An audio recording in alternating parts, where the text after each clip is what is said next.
All right. We'll start with the recap of what happened last time.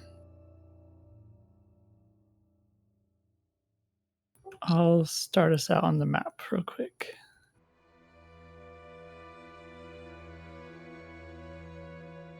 Okay. Party's over here. They are trying to get over to the obelisk of Ublux over here to kill a wizard. Along the way, they stopped at a little inn along this bridge. It is called Alfskrima. At this inn / tavern, they found it to be run by several drow who ended up being, I guess you could say, cannibals in a sort, right? Elves eating other elves. They were essentially running a ring where they would kill elves that they do not like and feed them to their patrons.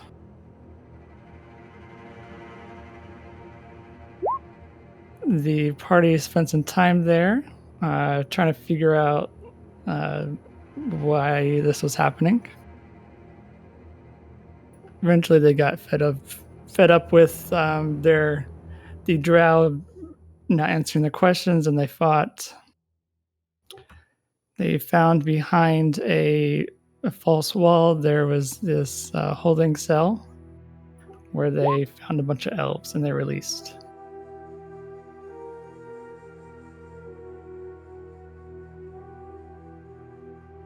At the end of our last session, they ran into a group of hobgoblins being led by a devil who, upon seeing, activated one of Lulu's memories. And this devil helped free Lulu after while she was being escorted by some other devils. And this devil that saved Lulu does not like Zariel. That was a big note.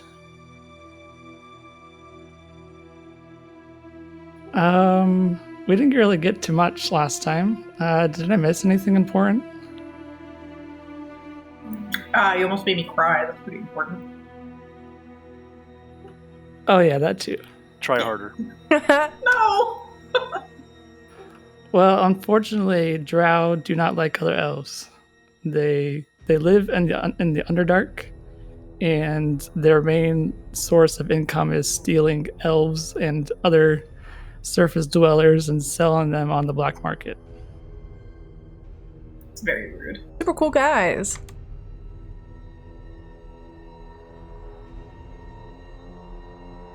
Okay, so we ended off with these hobgoblins and this devil walking in, looking for the drow, and saying that they would essentially help themselves to all the ale.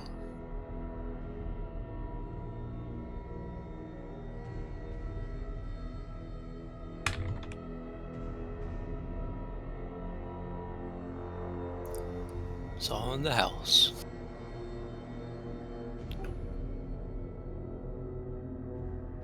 All right, so this devil's gonna go in here and sit with her crew.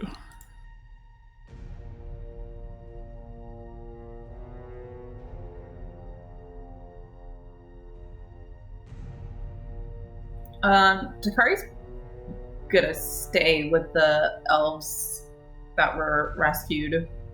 Okay, let me see. 1 second. I will add some elf tokens here. Nice.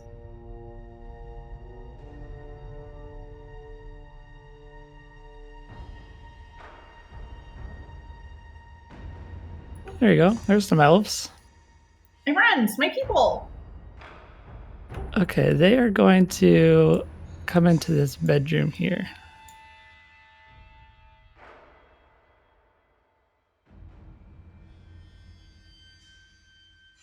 Alright, I'm gonna have Takari just stand outside the door.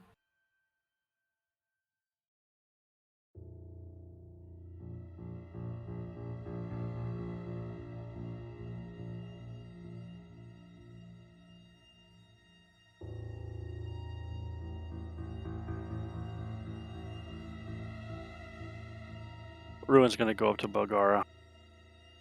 Belgara, do you have need of me anymore right now?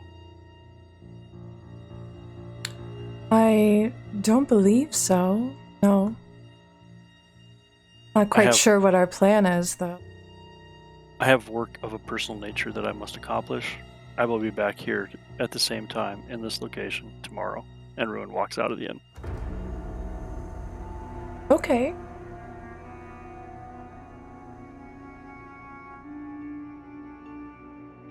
Belgara kind of like looks around to the rest of the party. Well, what now?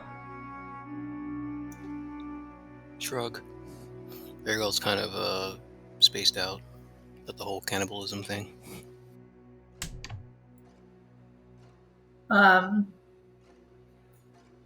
Takari's gonna say to Balgara, I will wait here while these elves rest. And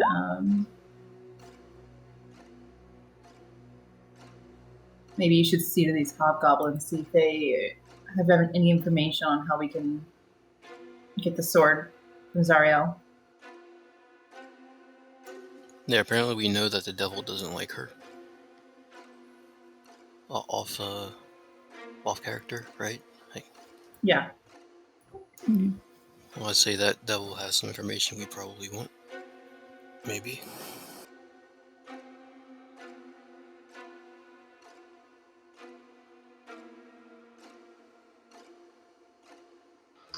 Nigel nods and agrees with Ergo. Ergo looks at Nigel and Belgara and just says, I'm not going to do the talking, though.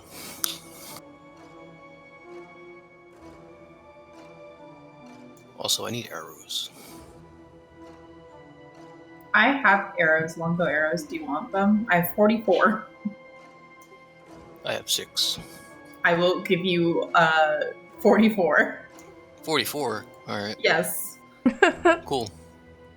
I don't need arrows anymore. Looks like we've got a devil to talk to. About why she doesn't like Zariel, which means she knows Zariel.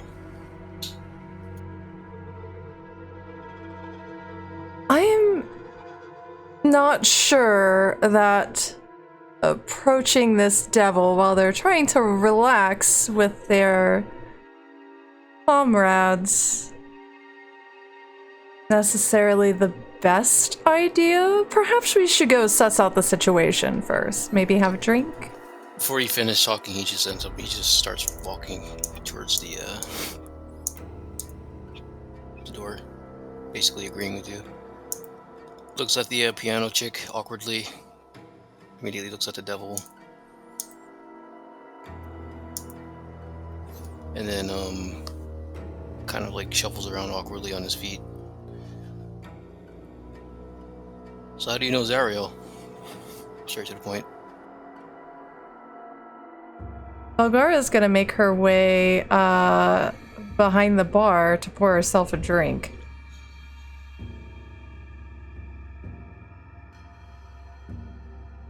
Excuse me, gentlemen. Monster boyfriends all over town for Belgara.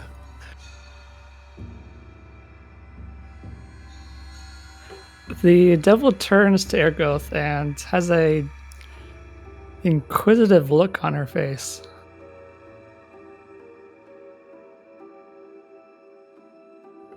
What do you mean by that? It means what I mean. I have an inkling or inclination or some knowledge that you don't like Zariel for some reason. And I want to know why. And I also want to know if there's anything we should know about her. if that's okay.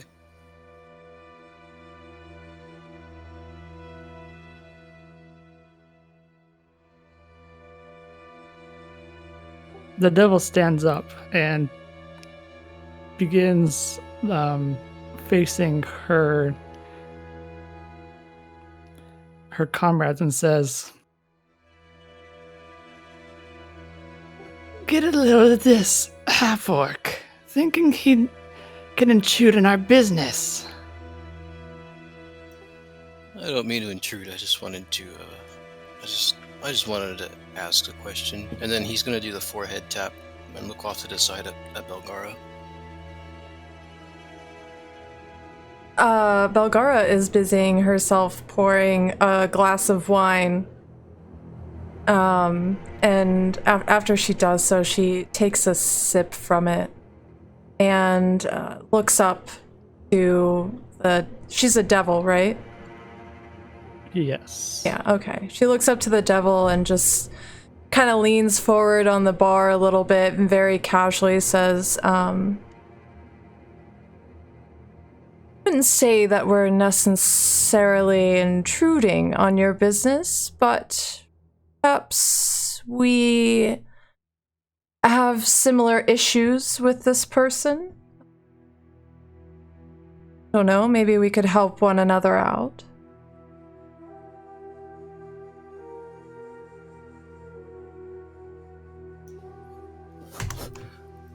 Did you get the forehead tap cue from Aragoth? She did. She did not create a connection yet. Okay. So Aragoth kind of looks at is just gonna look at the devil and see what she has to say after what he said.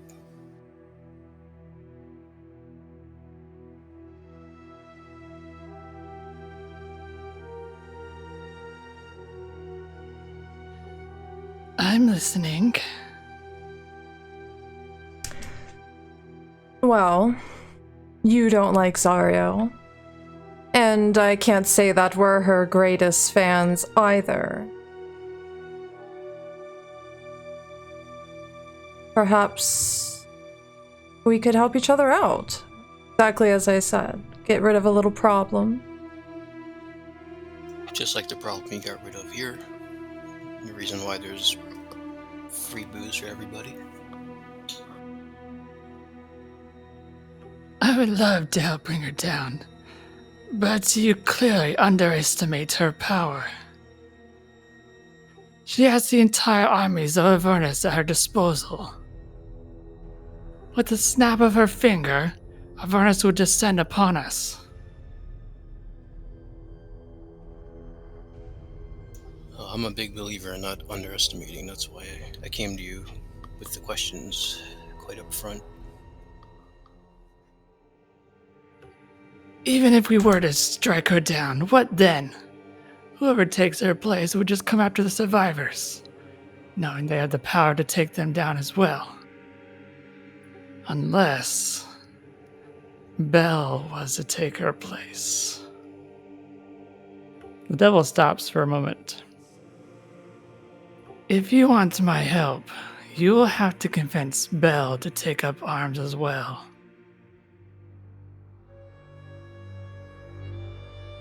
Belle? And who is Belle? Belle and I were fearsome partners, traveling the deserts, destroying any and all demons we laid our eyes on. When Zariel took over, that all changed.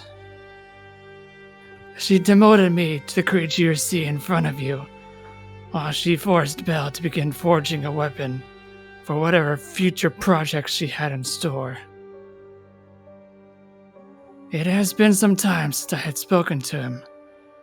Him being an agent of Zariel complicates things.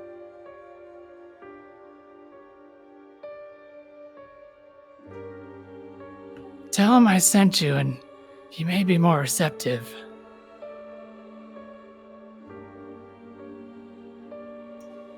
Your name again? I go by Bitter Breath, but he would know me as Lazeth. Lazeth.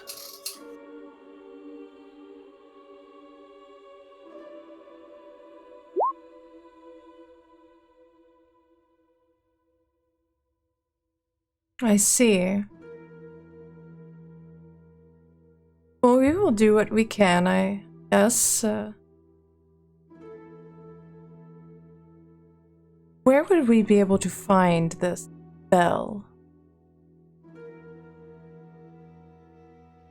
At the mountain just north of Fort Knucklebones.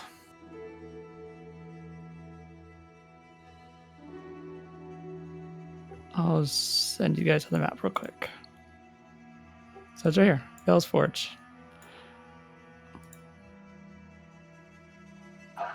Good thing it's super close.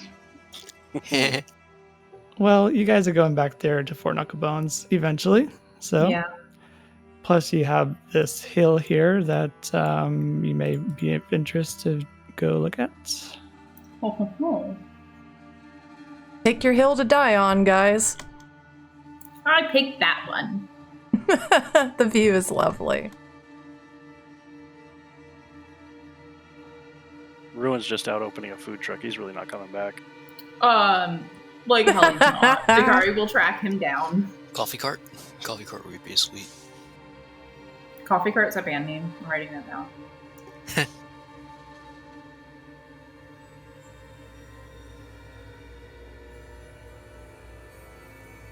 Gross wandering. Gross, but true. I'm gonna go check on Takari.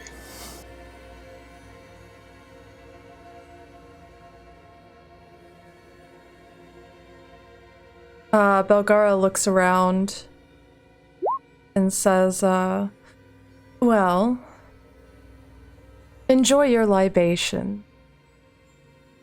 I'm going to go retire to my friends for the day.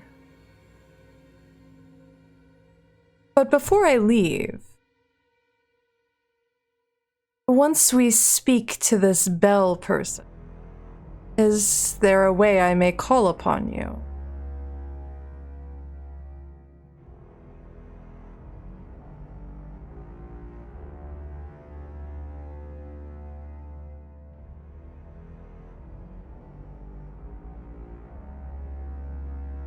One second.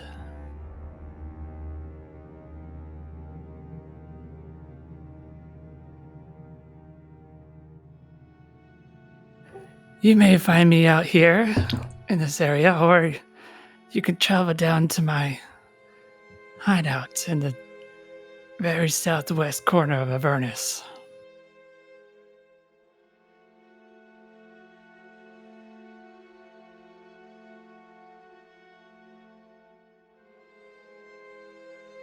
I see. I will say, the drow who worked here, I doubt they'll be returning anytime soon. I believe this place will be under new management. But nonetheless, I will make sure that you're well cared for whenever you come by. You'll have my word.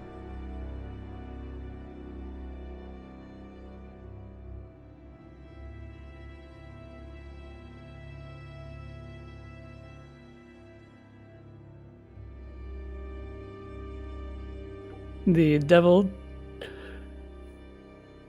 raises her tankard to you.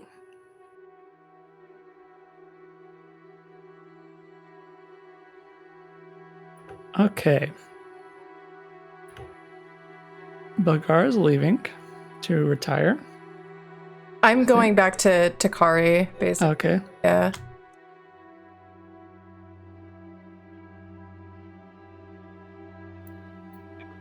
Nigel will follow Belgara. Okay, they are in the kitchen.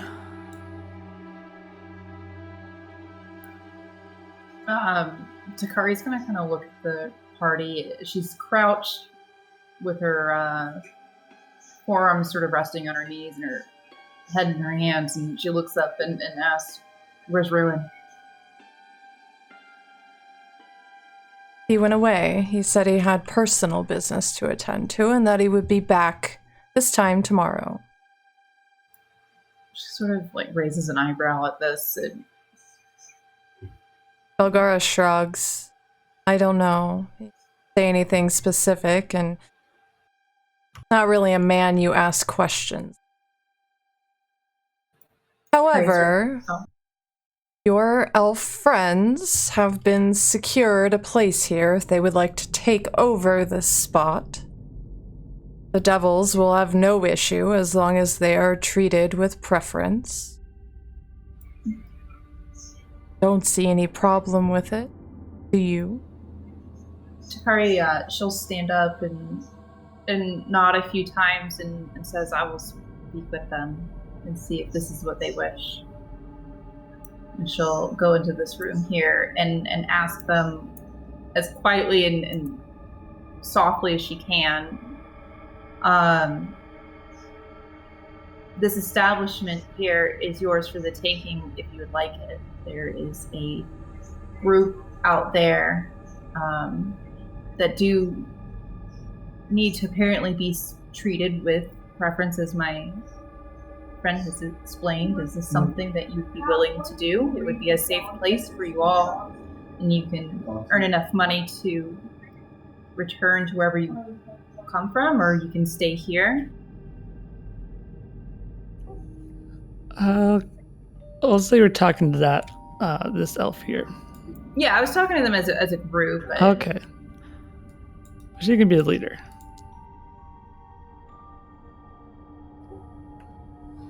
Seeing as there's not much else place for us here, we can surely fend for ourselves. It is at least safer than wandering. Takari, she'll nod and agree and say, from my experience in Avernus, I hate to say it, but I do agree. This is the safest place for you, and I'm not even sure if I could get you back to Elturel, and if we can get Elturel out of this plane, and this is your best shot at surviving. There does seem some decent food around here. We'd be able to survive for a few weeks at most. Until we figure out something. I don't know if they should be eating the meat. I'd imagine they know the difference between, the people that they saw eaten. But Takari she'll nod and put a hand on the elf woman and give her like a gentle squeeze and say, I wish you all of the luck. And I will see if after my role here in Avernus is over, if I can make my way back here to check on you. Thank you again for helping us. It was very much needed. She'll nod and sort of awkwardly sidestep out of the room back to the rest of the party. And she'll look to Belgara and say they will run this place and have given the instruction on the devil out there. She sort of looks sort of solemn over the ordeal and says, should we rest for the rest of the night? Yes, I believe we should rest. We have a journey ahead of us. The north, and we have to wait for whatever Ruin is doing. Takari nods and says, alright. I'm gonna sleep right here on this sack of whatever it is. That is flour. Comfy. They sell it at IKEA, or whatever that is. Yeah. I guess Takari will just go back to the room that she was in with Ruin. Yeah, Belgara's gonna retire to her room. This flour sack is like memory foam.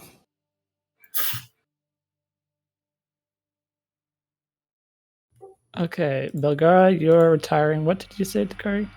Takari's just going to go back to the room that she was in with Ruin and go back to sleep there. Okay. All right. Nigel, what are you doing? I'm going to retire as well.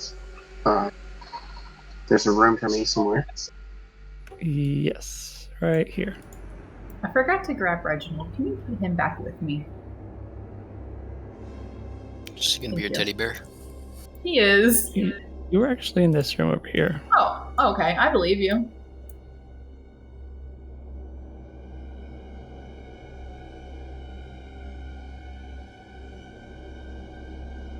Okay. The party retires for the time period. So there's no nights. I can't say for the night. It's 8 hours later. Woohoo! Wakey, wakey, eggs and bakey. I don't know about that bakey.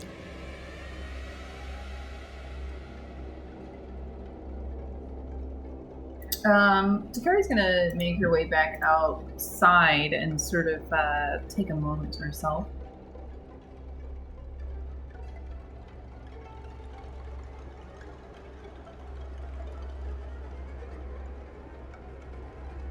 Yeah, Balgora's gonna make her way to the bar and refill her wineskin with that glorious green crap. And then she's gonna wait in the lobby for Ruin's return. These dudes been hanging here all night? Get wasted.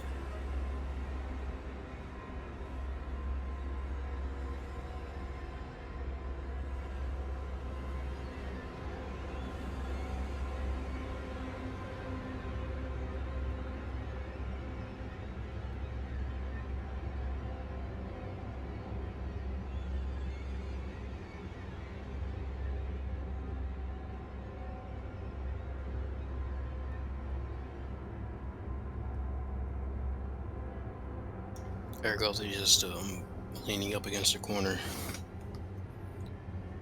eyeing all the doors and windows.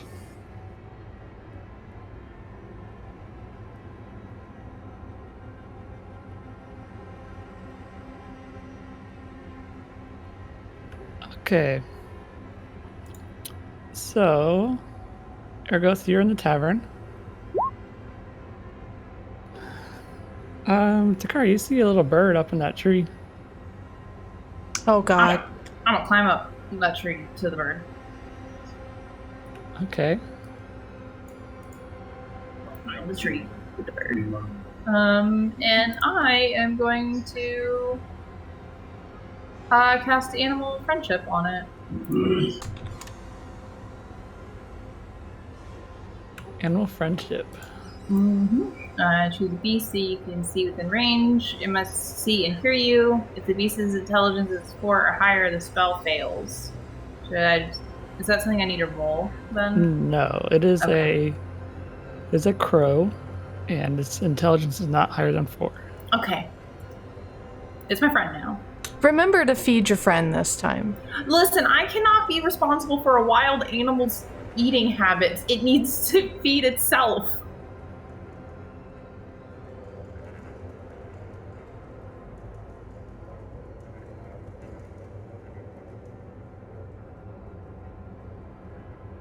Okay,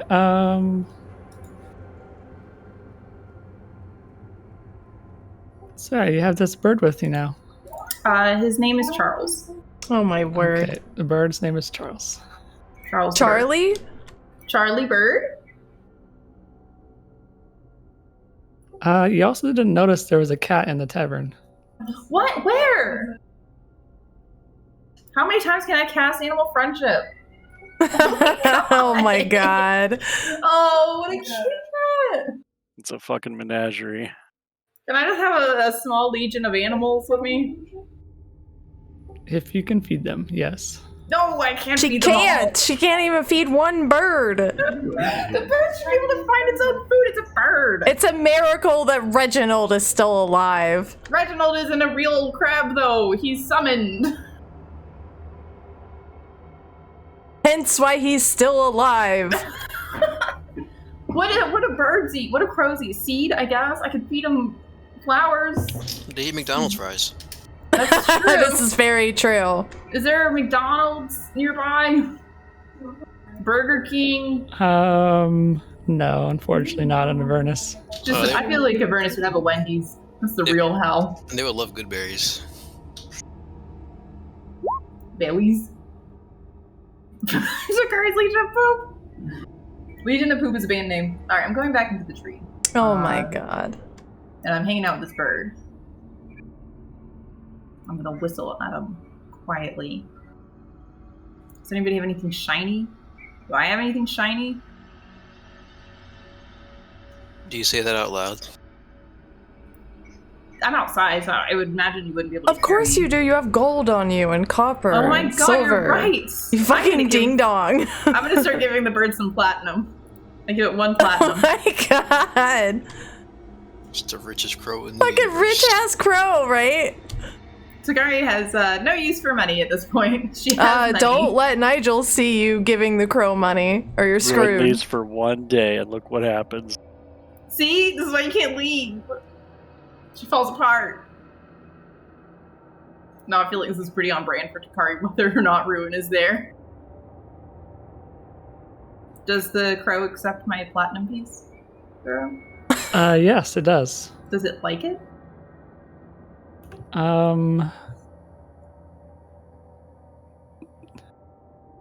As much as a crow could like a platinum piece, yes. I'd imagine it likes it a lot. Sick. I'm gonna I kiss the bird suppose on it the is head. shiny, so you would like shiny things. Yeah, exactly.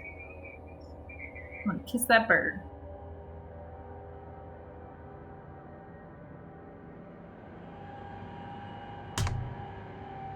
Okay, let's see.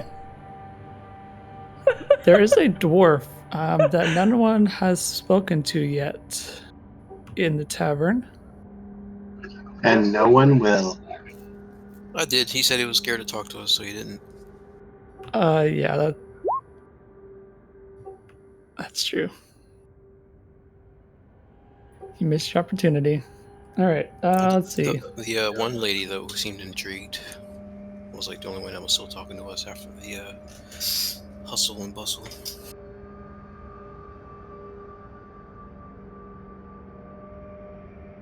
Okay, did anyone want to check on Ruin? I'm waiting for Ruin. He said to meet right here at the same okay. time the next day. And that is exactly where I'm standing and waiting. It's cracking me up, Belgara. You're talking shit.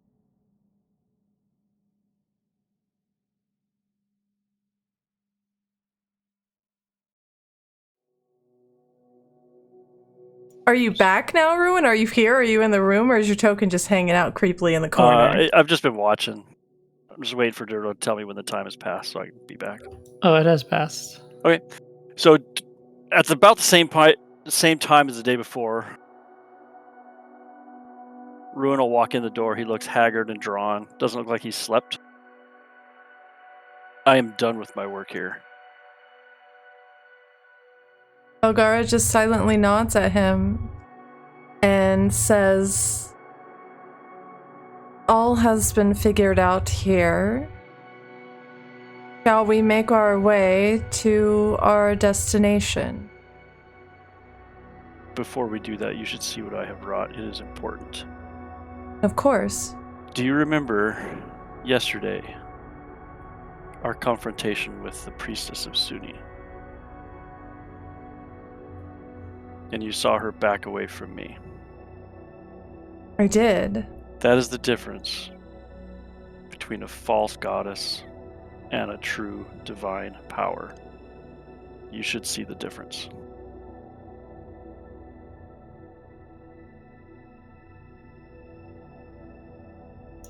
What? Then he says, "Come," and he turns and walks out. And as he walks out, he looks up at the tree and tells Takari to come along. Takari, she'll jump down and follow. Ergol's just like, ugh. I've dealt with cults before. I'm worried about this guy. Belgara calls back into the inn and says, Nigel! Nigel! Come on! Ah, yes. Follows. Dur, you want to drag us all down there? Yeah. Belgara, like, as Nigel's coming out, like, peeks at him and says, have you emptied enough pockets for your liking? There's never enough pockets to my liking. Of course. So you walk around the outside of the building around to where the temple was, the temple to Suni. So immediately, everyone notices that water has begun pouring from under the door. Oh dear.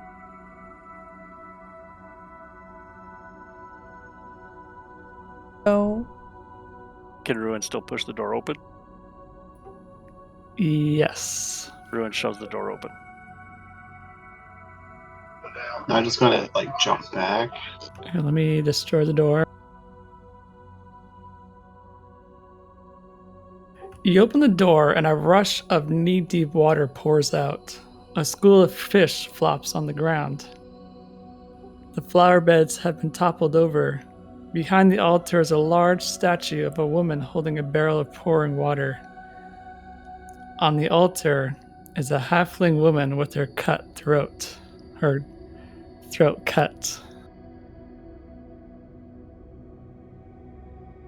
Is that the priestess from yesterday? It is. Okay. Takari's going to take a couple of steps in, and she will look back at Ruin and say, what have you done? This is my nature. The power that has kept you all alive on this journey comes from this place. It is important everybody recognize that and acknowledge it. Whether you choose to worship it or not is irrelevant. Power is power and must be recognized. Was this necessary, Ruin? Was that necessary? And she points to the halfling woman. Why are you in Avernus? Because Elturel needs our help. I care nothing for Elturel. I am here to expand my goddess's power. That is now done. My work here is almost done. I have one task left. And that task is to get you, and he looks right at Takari, out of this desolate, forsaken place alive. Then all of my work will be done, and I can move on. She sort of knits her brows together, and she glances at Belgara briefly and then looks back at Ruin. And you can tell that she really is, she's got that feeling in her chest. It feels hollow when your heart's beating too fast. And she says to Ruin, I'm not leaving Avernus after we've helped Elturel. Ultimately, your choice. Regardless, I will see you stay alive. Takari's getting Charles Manson right now. My God. I don't understand, Ruin, why. Why is that your task that you've taken on? Am I not a capable enough warrior? Have I not proven myself? Would you rather have me do this task again? Ergoth steps around the corner and he looks at Ruin and says, you're just like the cultists that we were getting rid of the entire time. Takari's going to give a very sharp look to Aragoth and then look back at Ruin and say, that doesn't answer my question. He's not going to answer your question. He's insane. He's a zealot. I am a priest. All priests are zealots. No, there's a line between a priest and a zealot. I want to hear the answer, Ruin. You didn't answer it.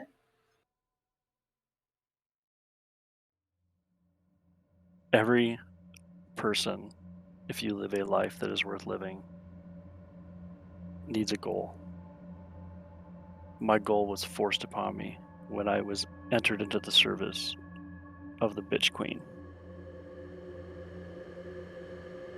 When I prayed to her about my mission here and my chance to come here, this is what she tasked me to do. I cannot deny her that. And if I had denied her this, most or all of you would be dead now. I have now accomplished that, and to be honest, I have no wish to do this again. But if you take away the other goal I have chosen, I will be left with nothing but this, and this is all that I know. I have latched onto the only thing that I can. The choice is yours. Near. Nice. She's gonna sort of sigh and look at Ruin and say, I would never cast you away. Then let us leave this place. Belgara looks to Ruin and says, why only the half-elf?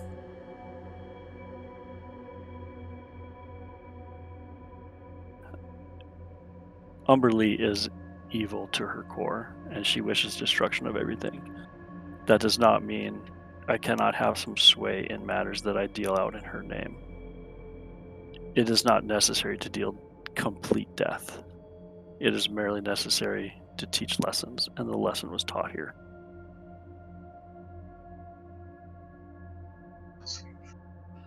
Tiro, do I see the halfling anywhere in here that I met earlier? Yeah, she's dead on the altar. Oh, I missed that. Nigel, his gaze just kind of lingers on that corpse. How long has she been dead, Ruin? Probably the better part of a day. What would your god do if you brought her back? You're asking Ruin if he'll bring her back? Or what No, his I'm god will asking do? Yeah. I would probably be struck down. Takari's gonna glare at Aragoth. Paragoth's just like he deflects your glare with a glare. Like your glare does not Pew concern pew. him. Yeah, it doesn't concern him because he's right now. Aragoth's like demeanor is that you are like being like basically brainwashed by Ruin, and he is looking at Ruin like now we have something to really worry about more than all of hell right now. It's flattering that you think Takari has enough brains to be brainwashed. Nice. You're acting like you're brainwashed. How?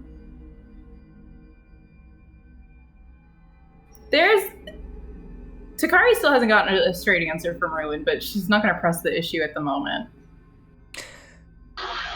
Nigel's gone up to the altar and he's kneeling by the corpse of the altar as in like a praying position. Nigel, are you still wearing that robe you got? Yeah, he is, yeah. Oh, God. Oh, jeez. Told you to take off the robe, Nigel. So, Ruin, you said your god would strike you down if you brought her back, right? I can only imagine so.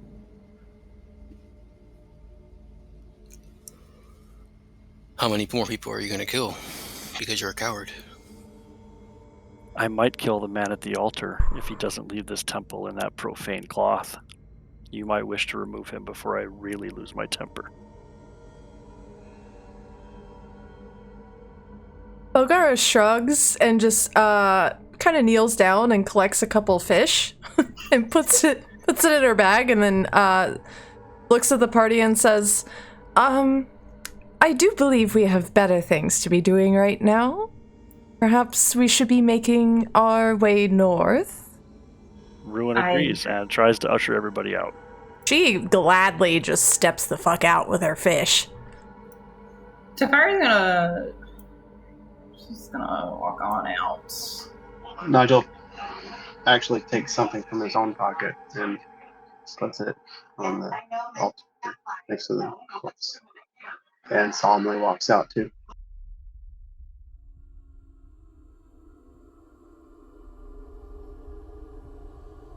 Ruin turns to Bulgara and says he is ready to continue, and he will provide any effort and any aid he can to help everybody else complete their quests, now that his is done.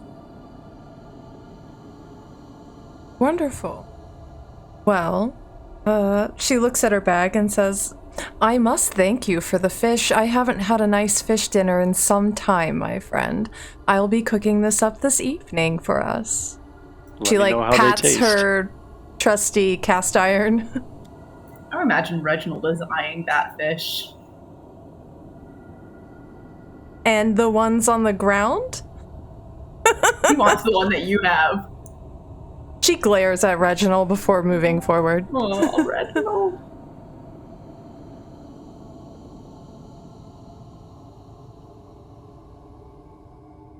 Okay. Are you guys ready to set off then? Yeah, thanks for playing along with that, everybody. That was important for Ruin's character. That was great. Really good. Takari doesn't have. She has more questions now than she has answers. But that's fine.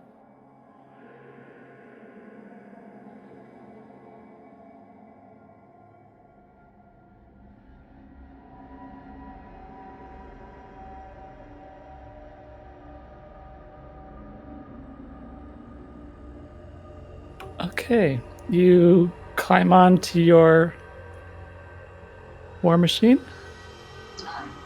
Before we get onto the war machine, Nigel wants to look at these motorcycle things over here. Oh, right. Nigel wants to see if he can, drive one. Roll me a intelligence check.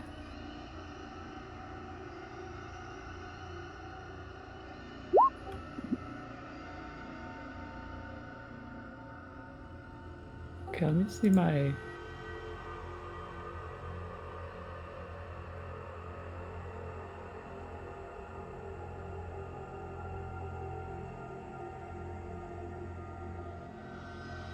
Okay, Nigel, you spoke to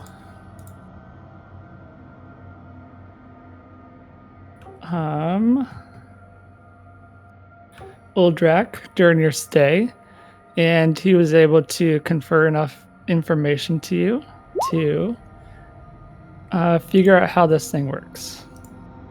Yes. So it also runs on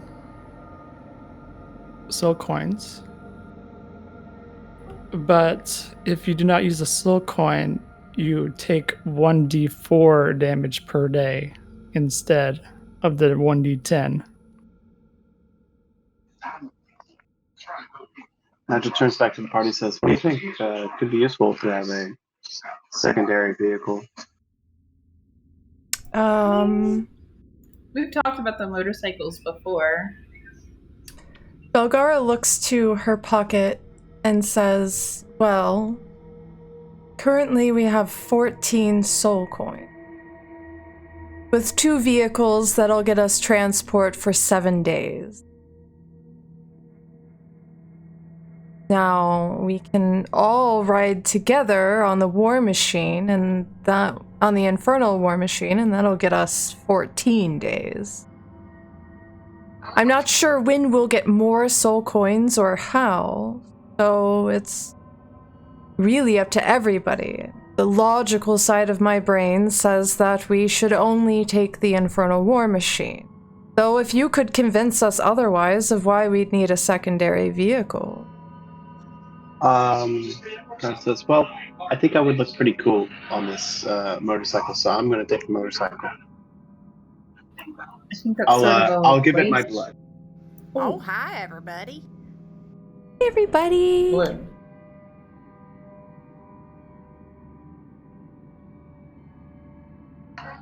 So Duro, Nigel's just going to do the 1d4 of damage per day. Drive the motorcycle. Okay. Let me get a document up so I can remember. Belgara is going to approach Nigel and sigh and say, I don't think this is the best idea.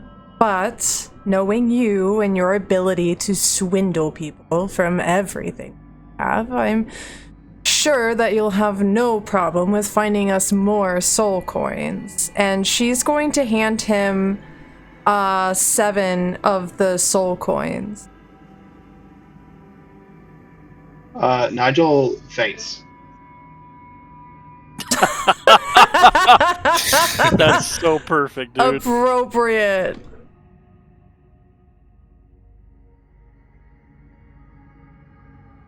I don't know exactly when I wake up. Someone out there trying to shake me awake. Just load him on the big machine and let's leave the bike. She looks to the rest of the party and says, who is driving the war machine now? What happened to Uldrak? Yeah, I thought we had Uldrak with us driving it. Is he driving it? I think he was. Yes, he has always been driving it. Okay, all right. I couldn't remember if one of us was or what. She is going to approach Uldrak and hand him the other 7. Now, and she looks between Uldrak and Nigel. This is all the soul coins we have. And unless dire circumstances arrive, I guess we should be using them for driving these machines away around. They do seem quite useful. I'd rather not our rogue be hurt.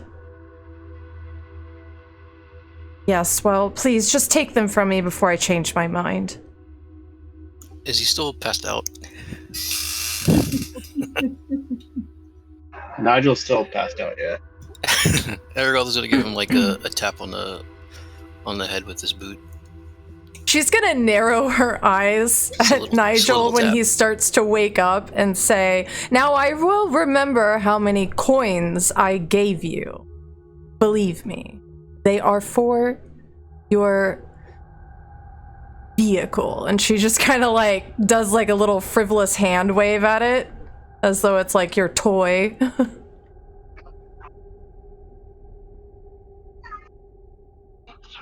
Honestly, Nigel's just kind of, thank you, Elgar. He's at a loss of words. I'll protect these coins with my life. How many harpoons does this machine have?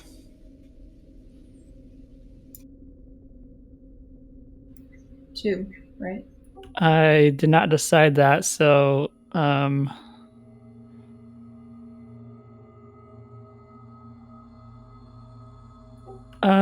let's go with 10. Is there any possibility of rolling to craft like wooden harpoons?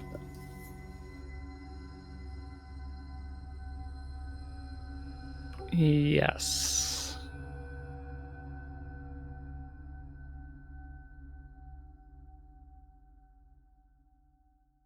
How you do that, I do not know. But yes. Well, there's a tree right here. Aragorn's eyeing some branches that he might although that's kind of like, so he thinks about doing that, but then he kind of remembers his time in the forest, and he's like, oh, I can't do that unless I pick a branch off the ground.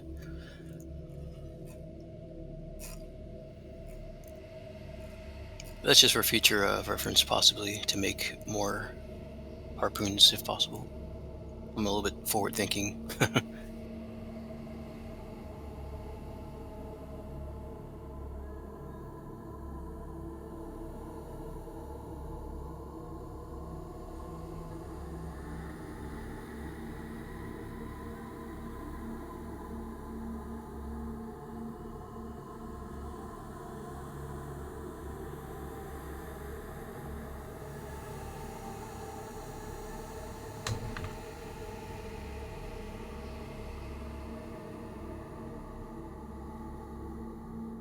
Okay, so you mount up onto your vehicles and leave. The inn known as Alfskrima. Anyone notice that it sounds like elf scream, but different? Stop Indeed. it.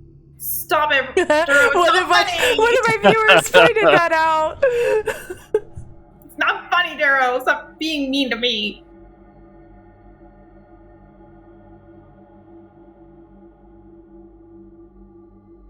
Okay. I think you're on the map again. Yep. All right. Yeah. So you need to cross the bridge here now.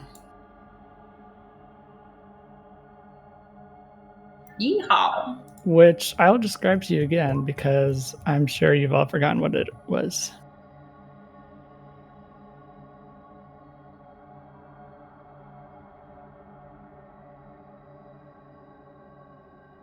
Okay, Nigel, first you need to roll me a 1d4. No, I gave him soul Oh. coins. Yeah, Oh, right. I'm Never mind. gonna I deposit forgot. a soul coin. And then Aldrak, who's driving the other one, has the other soul coins. Okay, right. My mistake. I had thought I'd still had the note open, so I just said it anyways. Okay. So you approach a bridge of blackened infernal iron which spans the there length you are. of the lake of green ooze. On each end is a statue 60 feet high depicting a beautiful woman with angelic wings. In her outstretched right hand is a large warhammer, and her left hand has been replaced by a chained flail. Her chin is pointed slightly upward, as if judging you from a distance.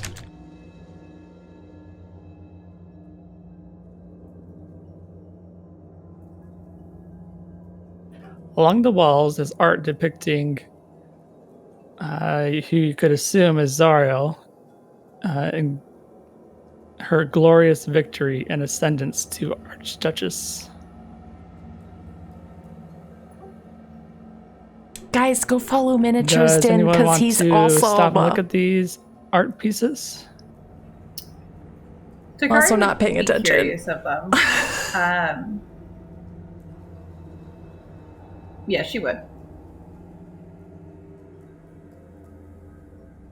Okay, so imagine this as like one really big wall of art, which Right. so at the beginning it depicts Zariel and Lulu, along with who you could assume to be Yael, Haruman, and Orlanthius, Now you are vampire. standing Thank you, next to one another. Sydney. And below this has their names listed in Infernal. The art goes on to depict Zariel kneeling before Asmodeus, her wings aflame as her impurities are burnt away.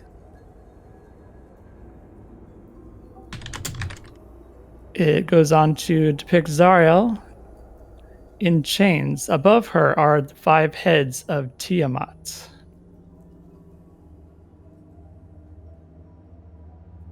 And inscribed below it in Infernal reads, "At the false word of the coward Bell, she was sealed in the prisons of Priogenitor."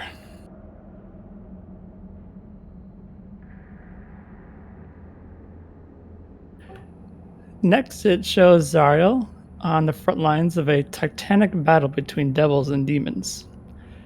And finally, it shows Zariel crowned by Asmodeus. And below this, it says, "All hail the Archduchess of Avernus. May she rule eternal and at the left hand of the Archfiend."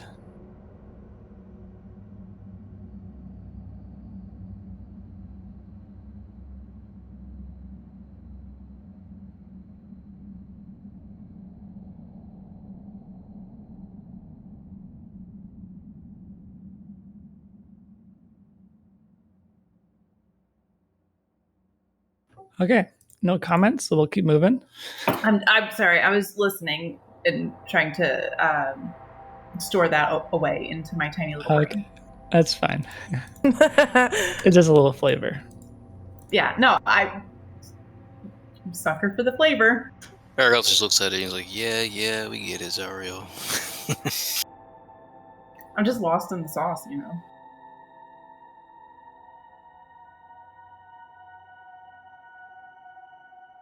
Okay, so we make it to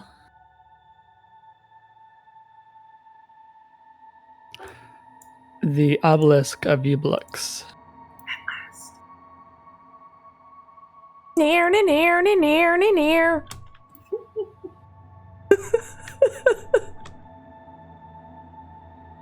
It's just what I do now. I like to imagine that Belgara is doing that. While playing air guitar? Yeah, yeah. The very least Belgara thing Belgara could do. She's playing air lute, actually. Air- I like it. And if I could make it sound more lutish with my mouth, I would, but I don't think I can. So I think it's plenty lutish. okay, good. We're on the right like track. It. Yeah, exactly. I think it sounds identical to a lute. What are you talking about? Sorry, Duro, we're done. That's fine. I was trying to figure out what I'm doing next. Okay, so you see that you see in the distance a large hill, and on top of this hill is a towering obelisk. Unfortunately, from the view you can get, you can't really tell what's at the top of this, besides just the tip of the obelisk. So, you would know that there is a wizard at this obelisk who you want to kill. So, approach as you so see fit.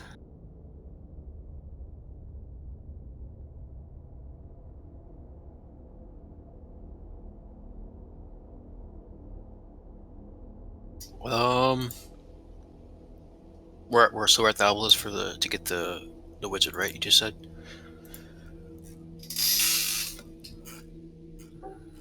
Yes. Let me switch you to the obelisk. Ergoth is gonna. We came in our infernal machine, did we? Or did we Yes. My screen is black. I was gonna say Ergoth kind of wants to scope out the area while he's behind the harpoon, see if he sees anybody. So the obelisk would be too high up for you to see anyone. Just by viewing from below. Anybody from the ground or on the ground? So you can see right where you are. Yep. So this is a raised cliffside up here. So you're able to see the obelisk, but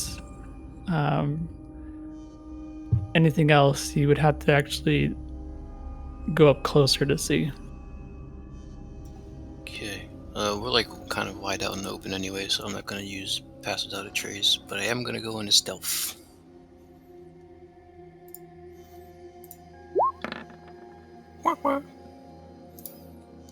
Okay, so I assume you go up to this cliffside and hug it, right? Yeah. Yeah, I think it'd be safe for Takari to also go ahead and start stealthing and follow Araga. Nice. Oh, baby. I am the knight. I am Batman. You surprised me when you sneak up, because I didn't even know you were sneaking, Right? and then you snuck up on me. And I'm like, that sneaky.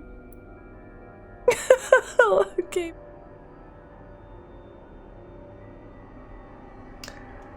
Oh boy. I guess I'm going to try. Are you guys just like? Did you say anything before you started stealthing nope, up? Ariel just walked out. Takari. Takari is so stealthy that even if she said anything, You didn't Thank hear you, her. miniatures. You didn't hear it. Thank you so much. I'm assuming Takari's assuming that Aragoth is like scoping the scene, and Yeah, he's gonna stop here because he wants to keep line of sight on you, but there's like a bend in the corner, so. Mm-hmm. Can I send my crow off to the rest of the party? Since we're friends. Nigel follows the sneaky party. I'm gonna try to stealth and follow as well. Well, Okay, if go Elgar's gonna ahead. go, Ruin's gonna go. I mean, what the fuck else am I supposed? Everyone just fucked off without saying anything. Yep. Bye! Look Holy at you! shit! Holy shit! Look at that roll! I'm so stealthy. Look at Ruin's roll! With Oh fucking my God, disadvantage! look Holy at shit! us! What's happening right now? I have We're just no so idea. good. Just roll with it, bud. We're the Yes, ma'am. best. Yeah, we are. Everybody knows it. Sneaky babies. Nobody? I'm coming. I'm coming. No, I mean like enemies. I'm talking to Dura. Oh, I thought you were saying, anybody coming? Jeez, I'm on Oh, my way. Here goes knocks on the wall. Anybody here? Just kidding. You didn't do that. From your angle, you do not see anyone. Okay, I'm gonna poke around and see if I see anybody here. Okay, so you see I'll just describe you what you see right now, not necessarily what creatures you see. A 30-foot tall obelisk ringed by 7 smaller standing stones rises from the crest of the hill. At the top of these obelisks are conduits of magic. The central obelisk is being fed magical energy from each of the smaller obelisks. The central obelisk is also creating a faintly shimmering barrier of pure magic. You do not see anyone in the immediate area. Let me check something real quick, because I think I've got some weird sensory perk. I don't know if, oh, primeval awareness. Okay. You also see a tent on the far side of the hill. Okay, so I do have primeval awareness. Does that count as a spell for you? It counts as a ranger spell slot. You can save that if I use Unicorn Spirit. Hmm.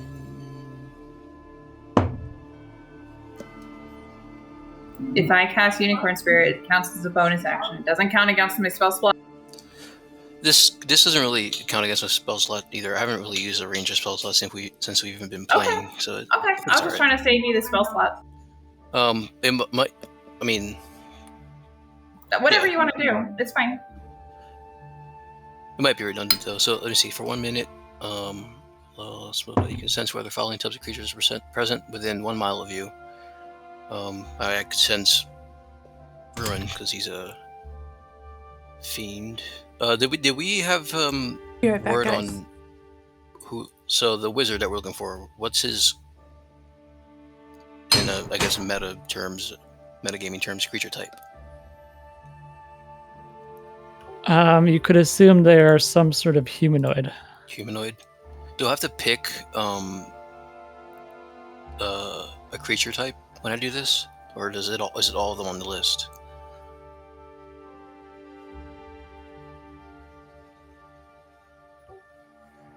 So so it's saying that you could detect any of these, so you don't choose one. Okay, so within 1 mile. So I'm just gonna Aragoth is kind of gonna do that. Uses a primeval awareness, sniff the air, see if he smells dead flesh or sulfur or anything of the sort. See if there's anybody around here. Hercules does not detect any of that sort.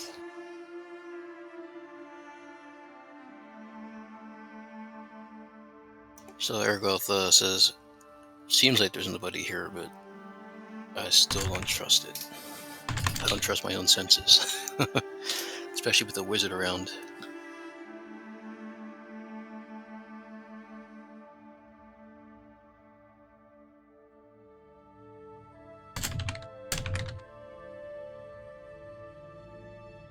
So Takari, what were you saying about the unicorn spirit? I am getting clarification on something right now. Okay.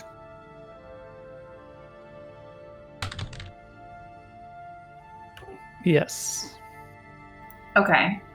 Takari's, if Takari casts the unicorn spirit, that will allow us to try and detect. Wait, hold on, let me see. Ability to checks to detect creatures in the spirit's aura. So if I send that out, if towards a tent, let me move over here and see. That might be out of range for it because it's a 60-foot range, I think.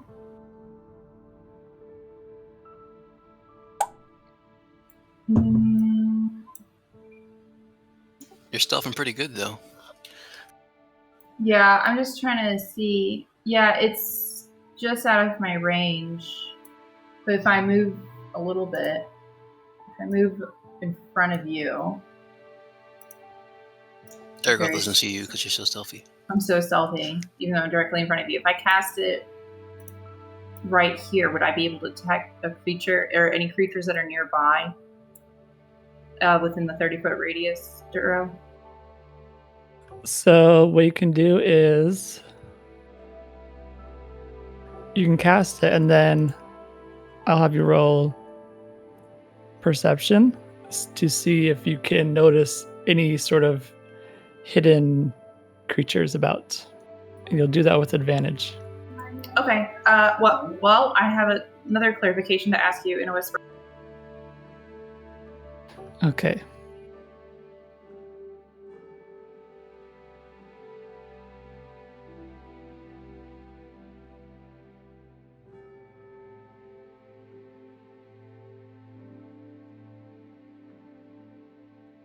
Yes.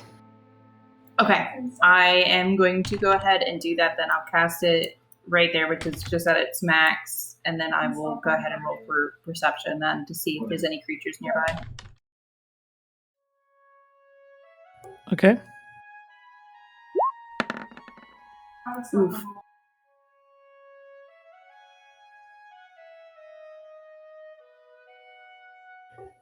You do not notice any creatures anywhere with your elf eyes. I will whisper that over to Aragon.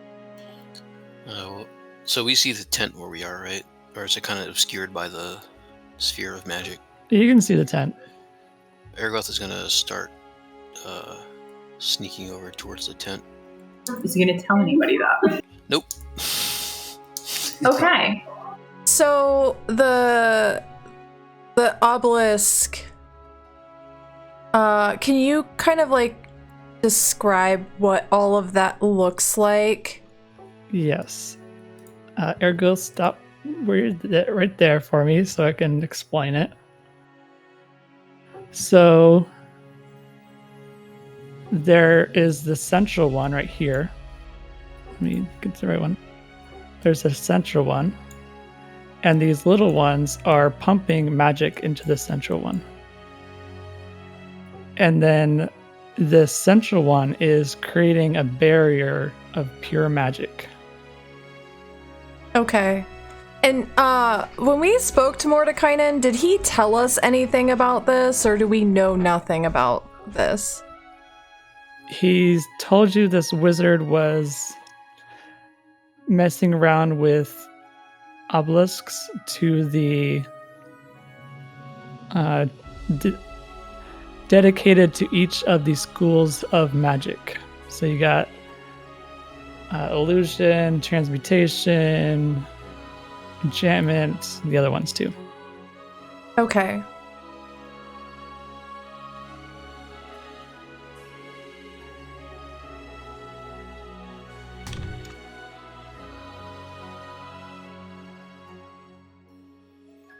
Thanks for coming by, Luca. Sleep Is there well. any sign of movement in the tent? Around. You do not see any sort of movement. Oh, there you are. Ergoth, like, he sees like that magic sphere of magical magicness, and he's like, I have no idea how to deal with that. So he's just going straight to the tent to see if he can spot somebody, possibly sneak up on him. But he's gonna turn before he keeps going, and he's gonna look at Nigel.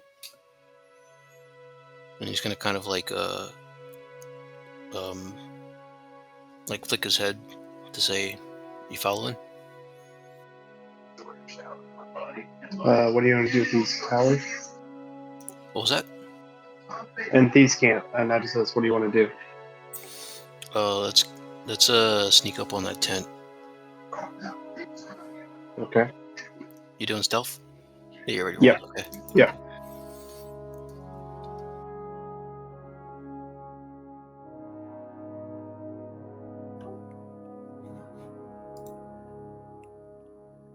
While they're sneaking off. As everyone roll you that, move go ahead. closer Sorry, to this obelisk. Oh, sorry, everyone. What were you saying? Nope, go ahead. Irrelevant. Okay. From behind the obelisk, a tiefling woman in tattered robes. She appears from behind the obelisk with her spellbook drawn and her hand outstretched. Did she see us? Yes, she does see you, actually. Crap. You stand at the obelisk of Ublux. What business do you have?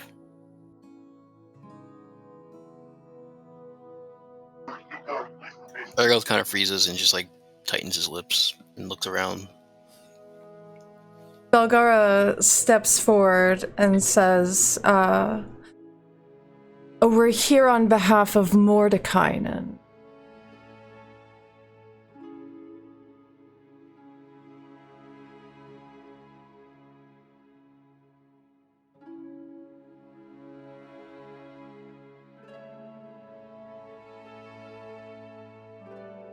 Oh, that wizard who trampled on others to get to where he is now.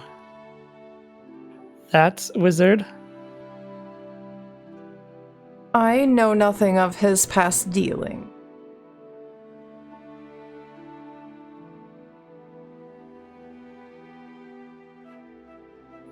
Has he sent you to kill me? Oh, hi, everybody. That depends. Who are you?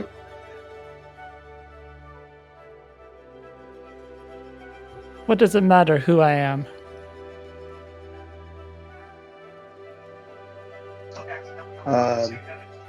Well, you asked us if Mordekainen sent us to kill you, so that's why it would matter.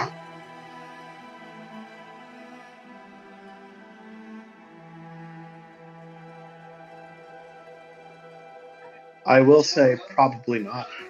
He didn't send us to kill anyone. Argyle is just he looks between Nigel and the wizard and he says, "What makes you think that he would send somebody to kill you? What have you done?"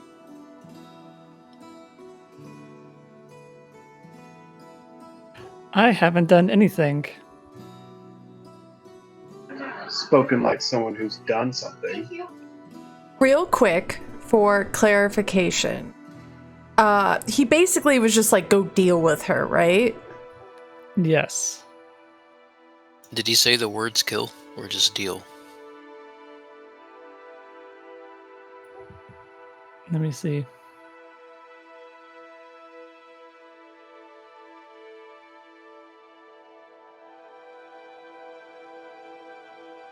Welcome, Raiders. Hello. Thank you for the raid. At He 20. said deal.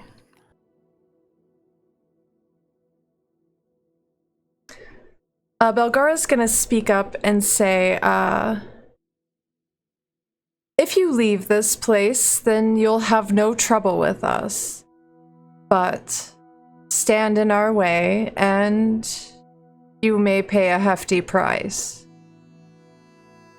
She's like, her face, like, she looks very determined. She wants this Phologian sand from Mordekainen. Yeah, so does Takari. She's there to back Belgara up.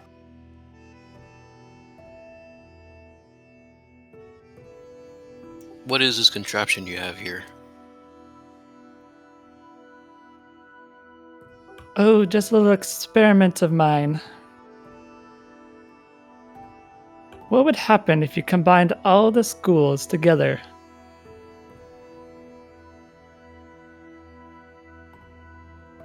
Schools of magic. Yes. More power than you could ever imagine. I think that's called a singularity.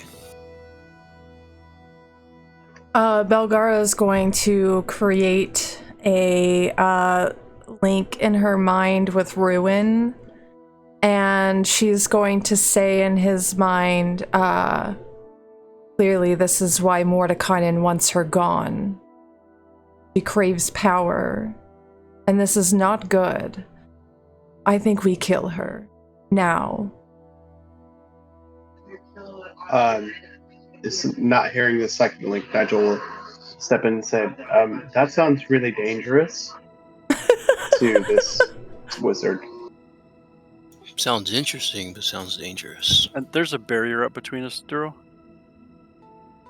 Yes, there's a barrier. This white stuff is Okay, the barrier. Ruin's gonna cast something. You let me know when I can. Yeah, if you wanted to. Yeah, I'm gonna cast Dispel Magic on the area.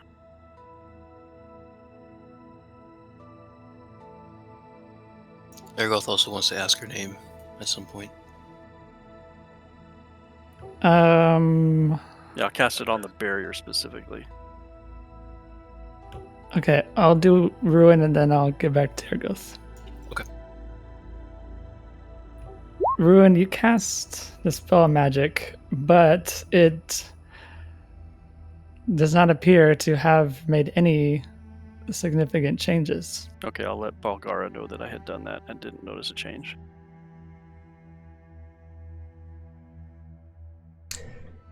I believe Mordekainen sent us on no easy task. Oh, there you are.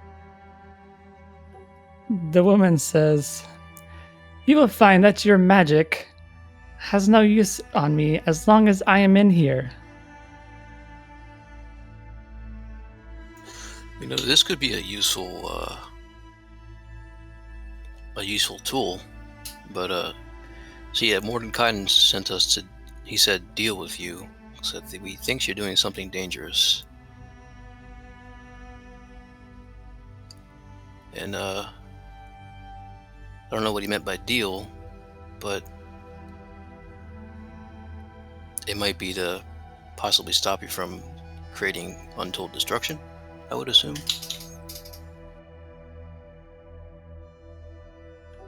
You see destruction, I see opportunities. I see opportunities too.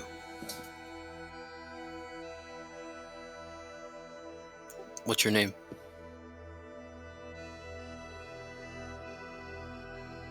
Well, seeing as you will eventually hear of me, my name is Iados.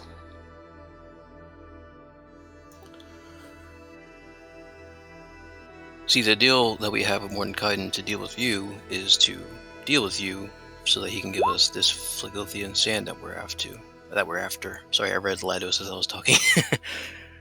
You wouldn't happen to know where we can get some Phlegothian sand?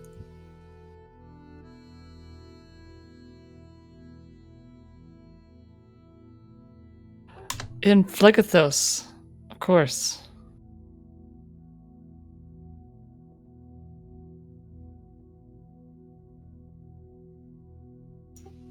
Can you give us more detail on this experiment?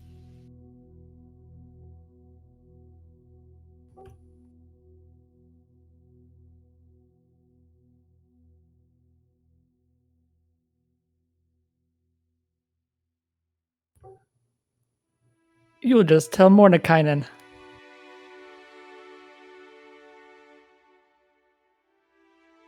Then he looks to Belgara and just kind of says, I don't know why, but I think she's interesting, and she seems to have magic that might be useful, perhaps.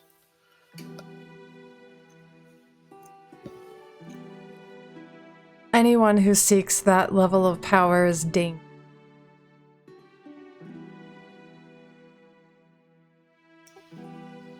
True, but she's using protective magic, and that level of power on her side. would only be dangerous for our enemies.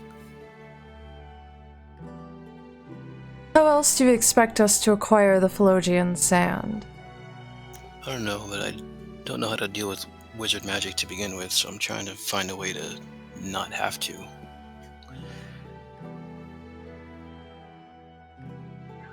Okay, so we deal with her. We get the Phlogian sand from Mordekainen, right? Right. That's the deal. Aragoth I is was gonna just- walk up to the barrier and kind of like carefully touch it with like his palm.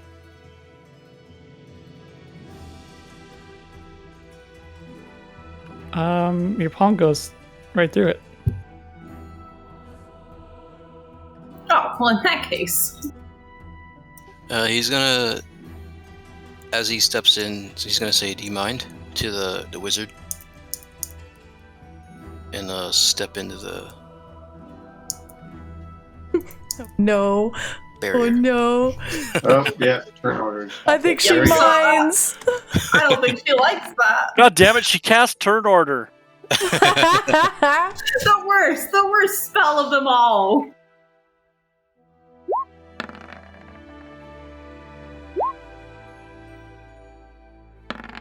Aw, I'm dang it. so excited with an 11, seriously. Wait, we have inspiration, right? Was that we just had like our... Yeah. Can I re-roll my initiative?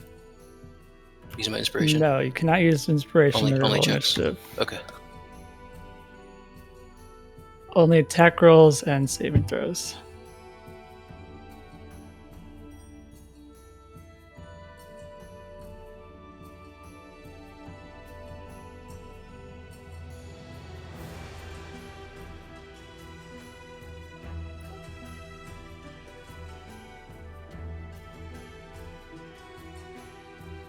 She looks at Ergoth and says, "You do not take no as an answer.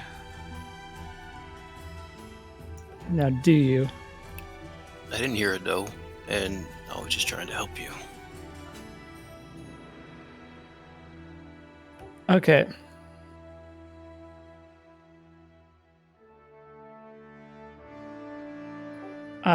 Layer action first. There are layer actions. Uh-oh. Just so you know, layer actions, they start at initiative 20 on each turn. And it gives the wizard some extra stuff to do. That is unfortunate.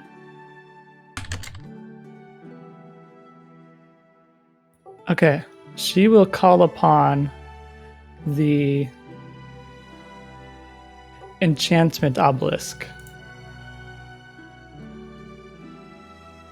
Oh god.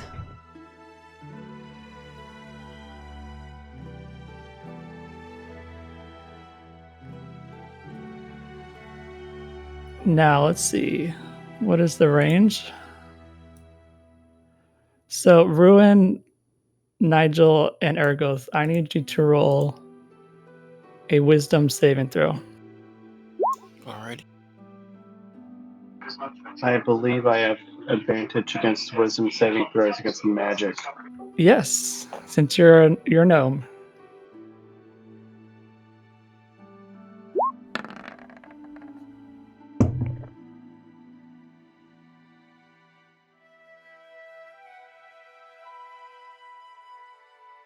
Okay, so Ergoth and Nigel, you feel this you see this twisting patterns of color emanate from this obelisk. Sorry, which one's the enchantment one? The color? It is this one right here. Okay. And you become hypnotized by it. So, you are charmed by this obelisk, and you are incapacitated and have a speed of 0, but other creatures can wake you up on your turn, or on their turn. Okay. With an action. And then the abjuration obelisk will create a shimmering shield around the wizard. And then that'll be it. Okay. Now it's Takari's turn. I'm gonna go ahead and cast Spirit of the Bear. Kerchow right there. So Okay. everybody should get 7 temporary hit points. And then I'm gonna try and shoot her, I guess. I'm gonna use Hunter's Mark.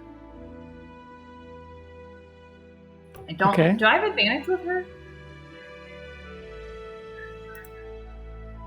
No, she is a tiefling, which Oh. is humanoid. Yeah, But as you try to target her with your spell, you're not able to penetrate this magical field.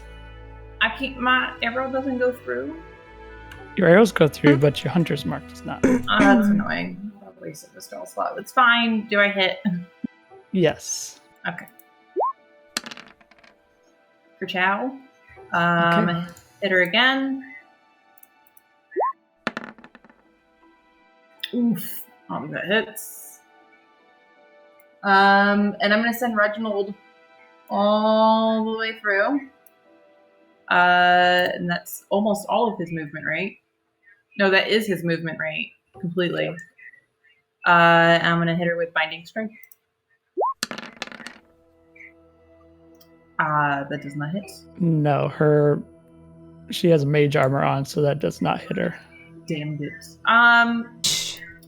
With my enlargement spell that I can do with my longbow, is that a bonus action, or do I have to wait my next turn? I believe it's bonus action, but you've already used your bonus action. Yeah, I just wanted to ask. Yeah. Okay. All right, Belgar, it's your turn. All right, I pull from my pocket my little platinum vial that has a tentacle and an eyeball inside of it. And I hold it to my lips as I whisper to it. And out comes Pork Chop! Just 2 buds. Man, they would be best friends IRL. Look at them. Yeah. Now, can I attack with him upon summoning him, or do I need to wait till next turn? It doesn't say anything in the spell that I can't immediately attack with him. Does it say it acts on your initiative?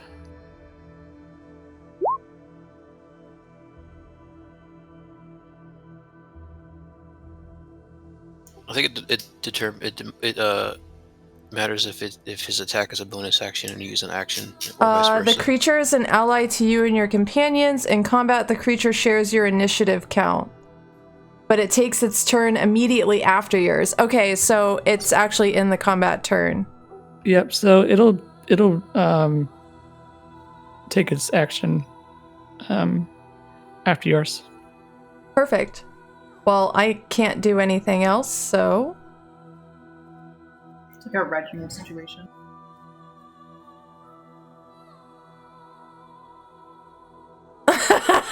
Oh my god. Let's see. I need to look at his actions. I haven't looked at them in a minute. What's up? Oh, that's an ability you have, not a spell. Right? To summon him. Summon Aberration, it's Conjuration 4. Okay, so...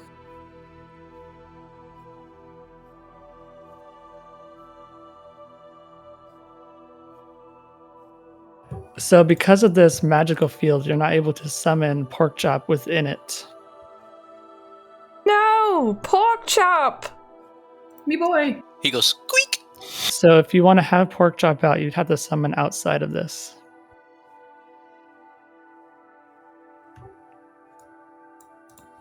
You should be able to. Okay. Alright. That's fine. That's fine. Takari's gonna hate me, but isn't Reginald magic? Yeah, but I always have him summoned. Yes, it is specifically spells, Okay. not a class feature. Yeah, Reginald is a class feature of mine. So as soon as she summons Porkchop, now it's his turn, and she says, "Get him, Porkchop! Go get him, boy!" Very excitedly. I love him. What's his movement rate like? He's got 30 movement. That's not bad. Yeah, and he flies. Yeah, he's just a cute little guy. He's just a little guy. Let's see. I think I only have the one attack with him, so I can attack twice with him. Okay. So you see that the wizard has a protective, I guess, bubble around her specifically, Yeah. being conjured by the stone over here. Oh.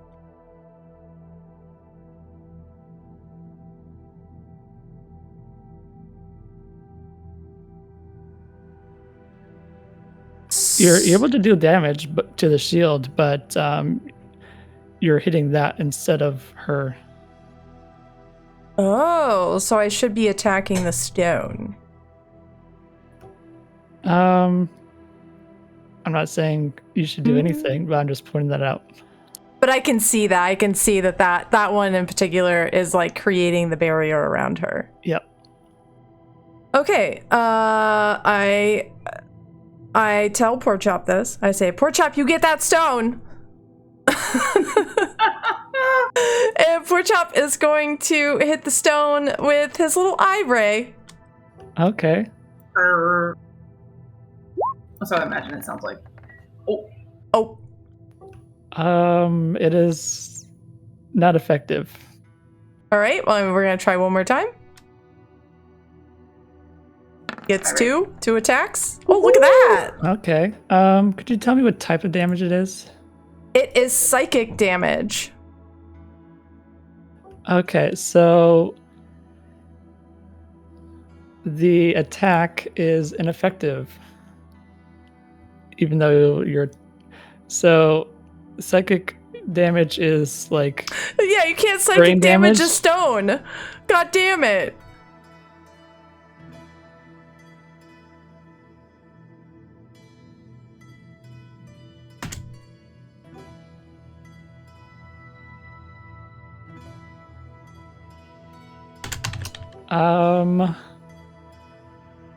I'll let you redirect that if you want. Well, I guess I'll hit her. I'll try to hit her with it, but if she's got the ray, then I don't think it's gonna. She's got this bubble. So it's just like magic cast within it and outside of it. It doesn't affect it, but like attacks would do fine.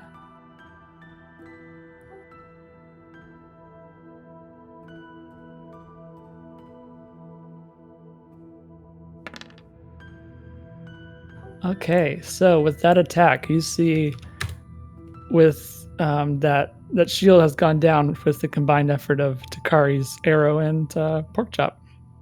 Yeehaw! All right, Ruin, it's your turn. Okay.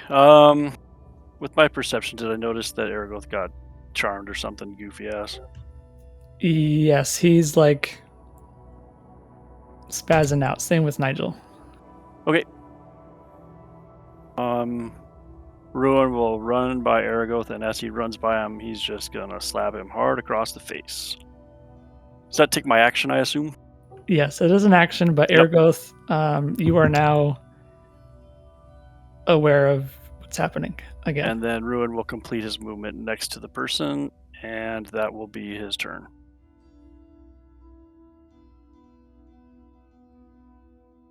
Wait, was Nigel slapped awake by Ruin as well? He was not.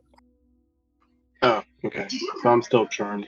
Yeah, Or I'm sorry. incapacitated. Yes, so you're incapacitated for now. It is the wizard's turn, who will cast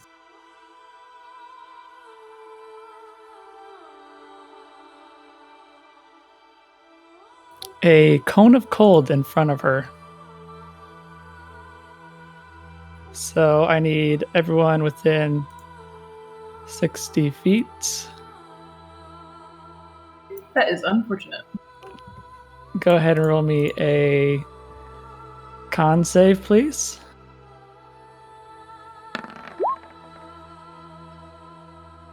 I'm going to re-roll based on my luck point. Okay.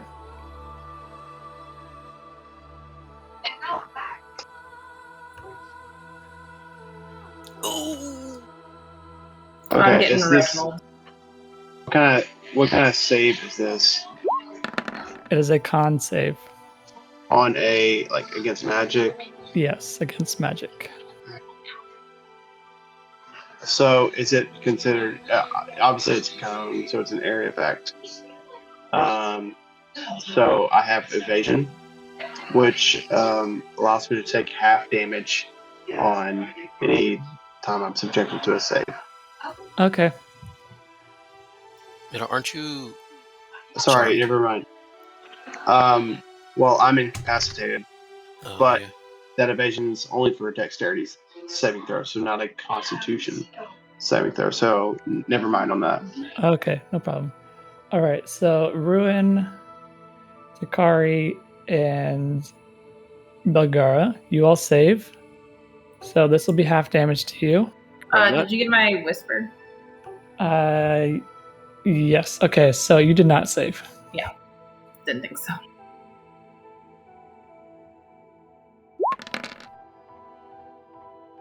Oh, Ouch. Each of you take 35 damage unless you saved, and you'll take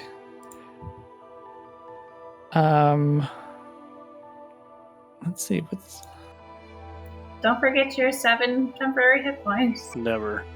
Oh my god. you'll take 18 if you saved. Oh, I gotta do freaking math, Thorough. It is Ergo's turn. Nigel, you are also awake now because you took damage.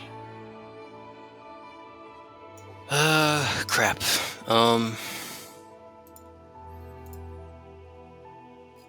There's unless I hide within the pillars, which are magical and are going to do stuff, I can't really. I'm out in the open. Oh, chop at that stone pillar.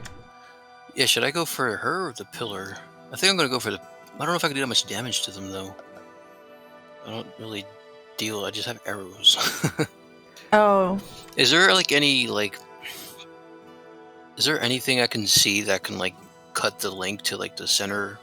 So above the obelisk is like a pylon, I guess, where the other 7 the smaller obelisks are pumping their energy into.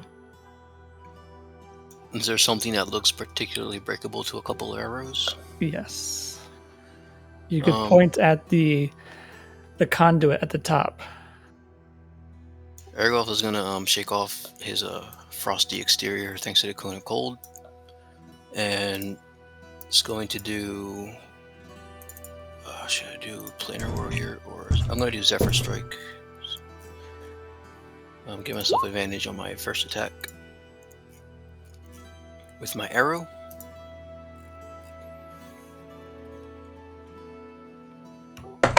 Longbow, sorry. One second. Be an Let me advantage. see something.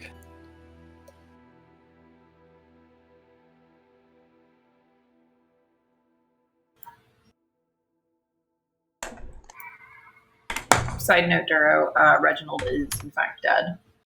Oh no, Reginald. No! Yeah, you hit 5 more than his hit points. I also you don't sound sorry at all for killing Reginald. Oh no. Literally. How is he As supposed to Nigel get would his say. celebratory fish after this? Right, exactly. I can just resummon him. Ergoth, you'll need to cast Zephyr Strike outside of the circle for it to have any effect. Oh, I'm still into it. Alright, so I got 30 feet of movement. I will boop, boop, boop. It's 15. 20, 25, 30, just to make the math easier. That's out of it, right? Yeah, so there's just a circle here, this white circle. All right. You just need to be out of it Okay. to cast.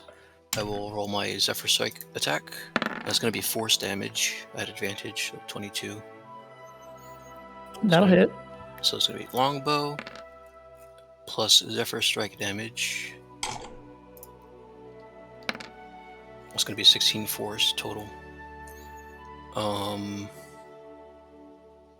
Then I have my action. Well, that was my action, sorry. I have my second attack. Regular roll. Oh, actually, for that attack, I'm going to use my Orcish Fury and do another. I can roll the longbow damage again for the Orcish Fury. It's 4, Okay. so that's 20.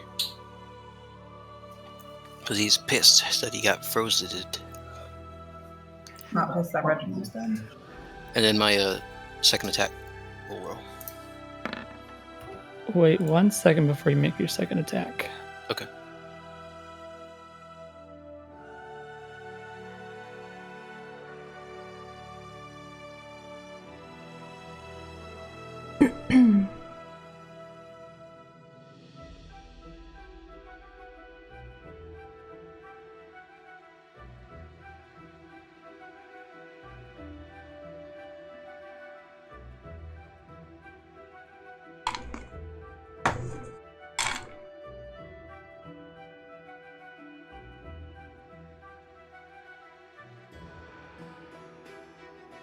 Oh, Yeah. that got weird. It's I broke magic. it? Did I broke it? Did it? Your arrow shattered the conduit on top of the obelisk, and the magical shield has fallen. Oh, heyo. Nice. Okay.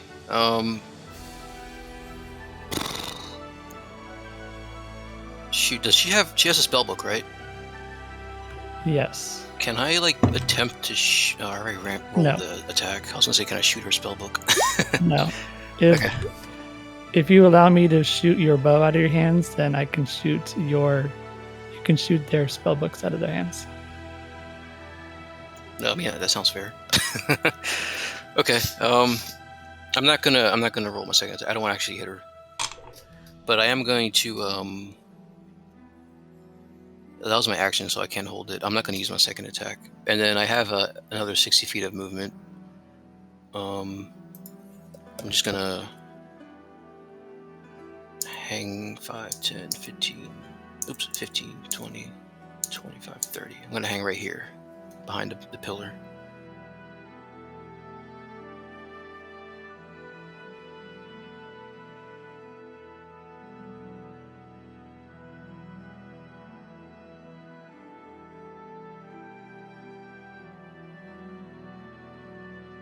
Look at little Aragoth using his noodle. Using the big noodles. He has a very average noodle. Wow. Very, very focused on what he knows what to do, or knows how to do. Talking is not one of those things. Nope. Especially not to the ladies. Nope. He gets another -1 charisma when he tries to talk to women. That Okay. tracks. It is Lair turn. Another shield will appear on the wizard. I wish she wouldn't. I wish she would stop doing that.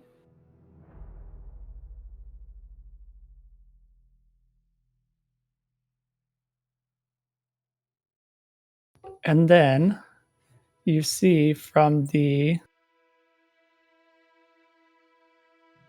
this northernmost obelisk creates a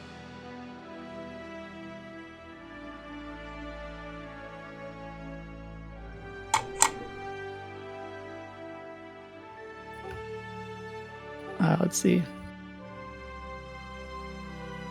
huge gusts of wind.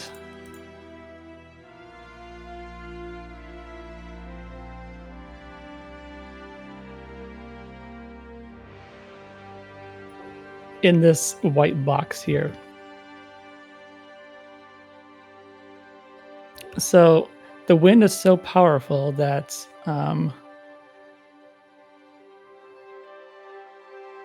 that you have a disadvantage on your attack rolls while in it, and you spend an extra foot of movement while you're inside here. So your movement is reduced by half, essentially.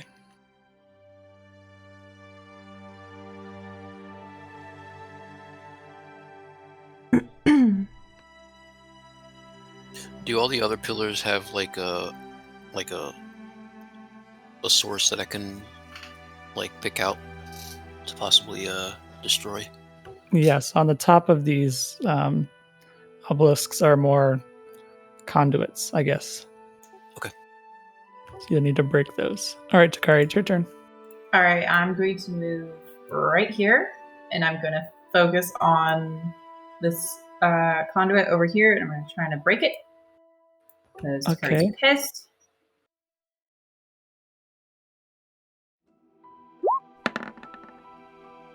How about that? Okay, you're gonna hit. Yep. Is it still standing? Yes. Okay, I'm gonna hit it again. Okay. So what it looks like is you hit it, but it did not deal enough damage to it. Sure. So you have to deal enough in one go. That's what I'm saying. Oh. So can I not do a second attack on it? You can, then- but you need Okay. Get So it more has damage a- on it. to a Right. certain threshold. You have to damage first, I or it understand. takes no damage. Okay. Okay, you did it. Good job. Yay! You broke that one. Outstanding. And then because I don't have Reginald for my bonus action, I'm gonna make me big.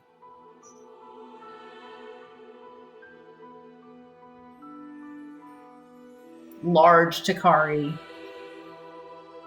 Okay, Takari's large. Watch out, y'all. All right, Belgar, it's your turn. So she has no shield now, right? Yes, you can cast all your spells. All my spells? Yeah. At once. At one time.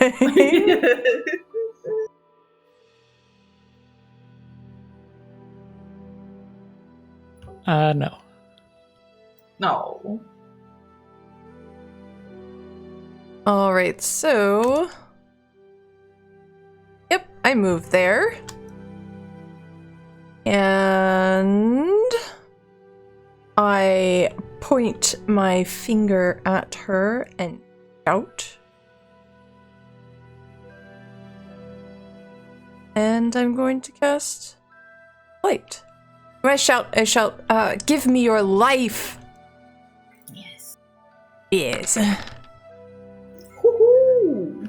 Okay. Let you go. Oh. All right. So that breaks her shield.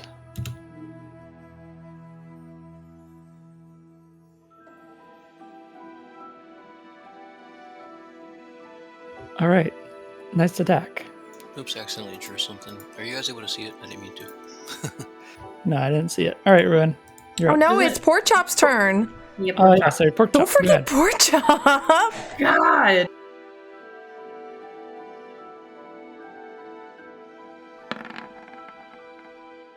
Oh. Yeah. He's a spicy little boy. He is very spicy. I Nice. love him. Oh, Pork Chop! Yes. Pork chop, calm down. Pork Chop, you sweet boy. Replace pork chop for Bagara. Huh? Sorry, replace Bagara with pork chop. No. Wow! Wow, Zing. wow, wow! Believe I just did 32 damage. Well, half of that. That she not saved, though. Yeah. All right, Ruin. All right, Ruin's going to cast Inflict Wounds at 4th level. Nice. Nice. That will probably not touch or not hit, will it? The 12? No, I'm unfortunately gonna not. roll my. I'm gonna do my inspiration then. Okay. That'll hit. Okay, it's gonna be 5d10. Let me type it in 1 sec.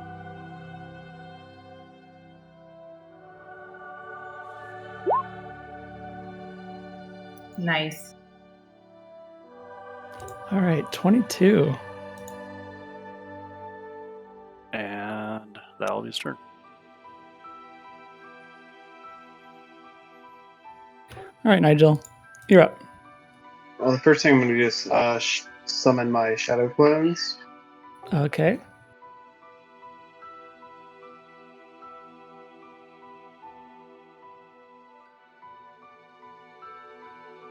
Yep, and just kind of put them in the line of fire directly in front of me. Yeah, that's good. And that's good. And that's good. All right, so Nigel's going to move out of the cluster. That's a good idea. So it's 1, 2, 3, 4, 5. I would move over here. And then loose an arrow from my Rod of Delusions.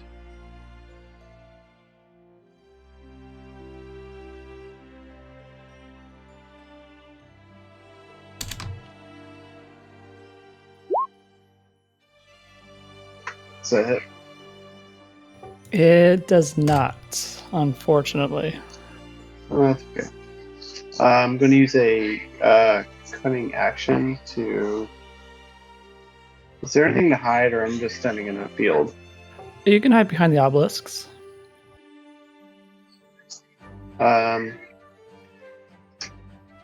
I'm going to hide behind the obelisk. Okay. Yep. And I'm going to roll stealth.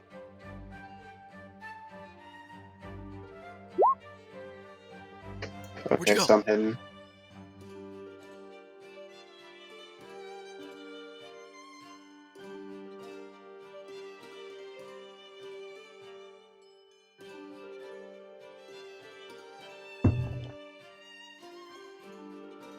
Okay.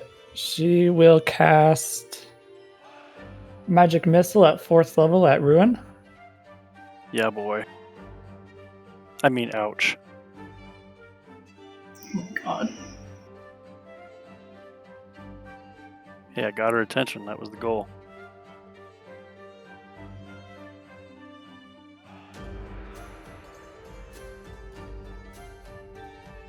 Okay, so it's 44 plus 4. All right, you take 12. Roger that. Oh, I thought I'd deal more anyways. All right, Ergos, you're up. He was thought- really aiming to kill you, Ben. I thought each No, I of them were going thought to it would deal 12. more than that at least. But Yeah, I rolled some- pretty low. Anyways, Alright.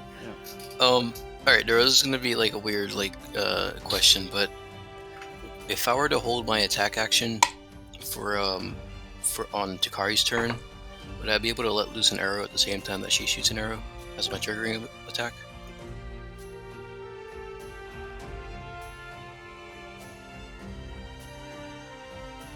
let me see.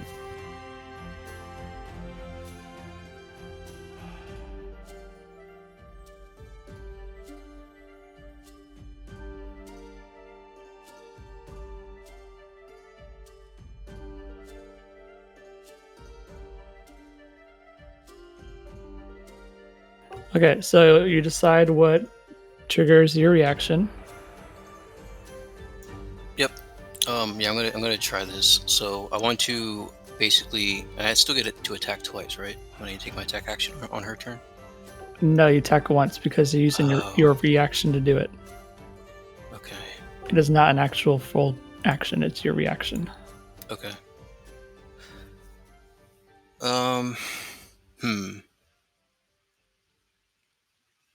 Alright, she's gonna deal more damage anyway because she's enlarged, right? If she lets out her bow.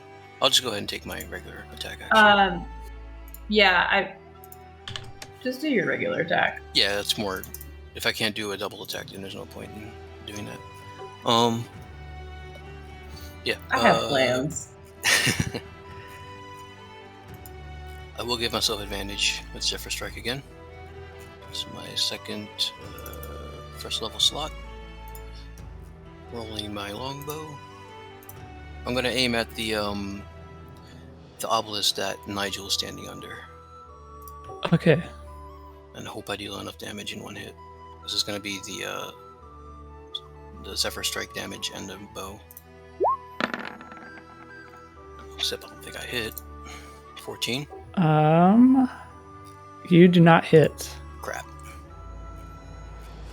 Alright. Second attack. Now I gotta check if that were to hit. That'll hit. That'll hit. I don't know if my Zephyr Strike, if I could use my force damage on that second attack. No, because I declared my one weapon attack roll. Crap. Do I get sneak attack on the on the obelisk since he's standing there? No, it's not a creature. That's what I thought. Alright, here's my attack then. Or my damage. Alright, you plink at the obelisk and it shatters your arrow. Okay. That's my turn. I'm gonna stay where I'm at. Okay. It is lair action turn. Another shield will be around the wizard, and then this obelisk here will create illusions of the wizard around here. So basically casting a minor image around her.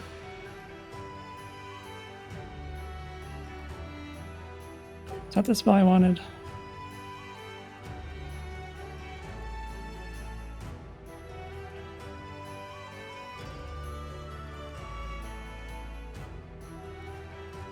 Sorry, minor illusion. That's what I meant.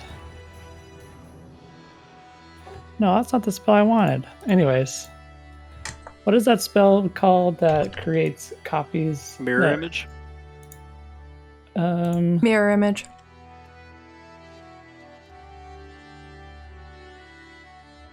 Yes, that's what I meant to say. Mirror image. Okay, she has mirror image and the shield, so it is now Takari's turn. I have a mechanics question for you. Yes. While I'm enlarged, if I do wild shape, will that animal also be enlarged?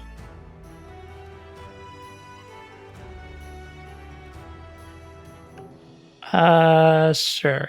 We'll go with it. Nice. I'm gonna be a giant panther. He's a big old kitty. Big kitty cat. I reach out and pet her, and she's right next to me.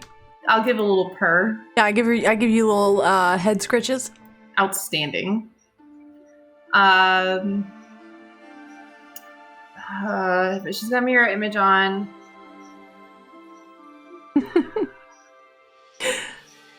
Yes. Can I, as a panther, can I climb up that? Yes, you have climb. Yeah, I would like to do that. What is my movement rate as a panther? I don't see it. Oh, 40. Okay, so let's see. Oh, would you look at that? That's just enough. Would that 40-foot movement include just getting here?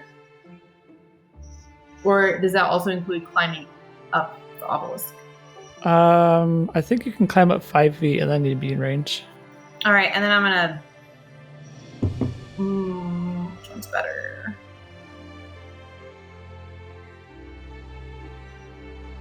The bite is. I'm gonna bite it.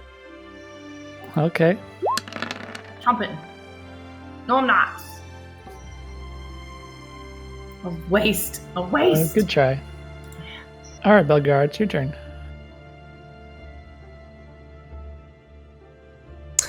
All right. How many mirror images of her are up?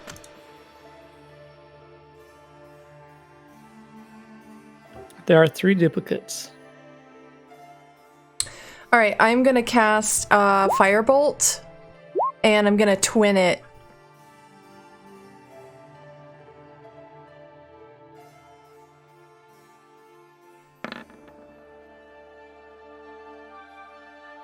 Okay, I don't think technically it works that way, but why not? We'll go There's with 2 it. targets. Yeah.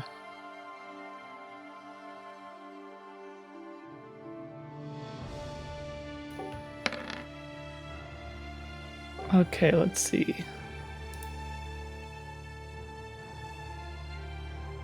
I choose 1 and 2.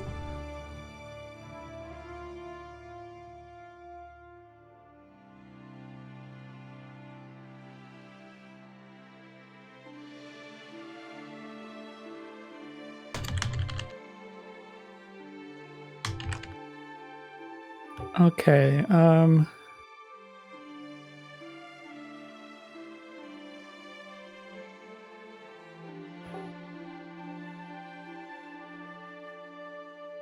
so you hit 2 of the illusions.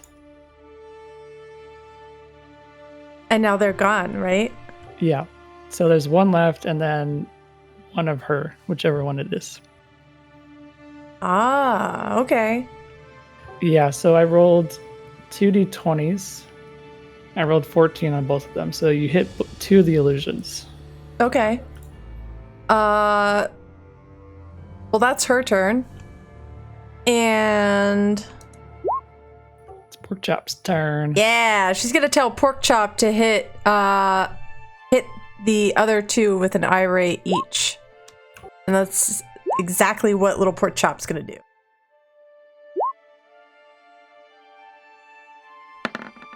Oh, Whoa, wowies. Porkchop, he's a spicy little potato. He's so spicy. Look at him go! Go, Porkchop, go! Porkchop really say burr. Oh, ooh. Oh, ooh. Well- the good had to come to an end. well, you hit her. You didn't do this, you Yay. hit her. Yay! Good Porkchop!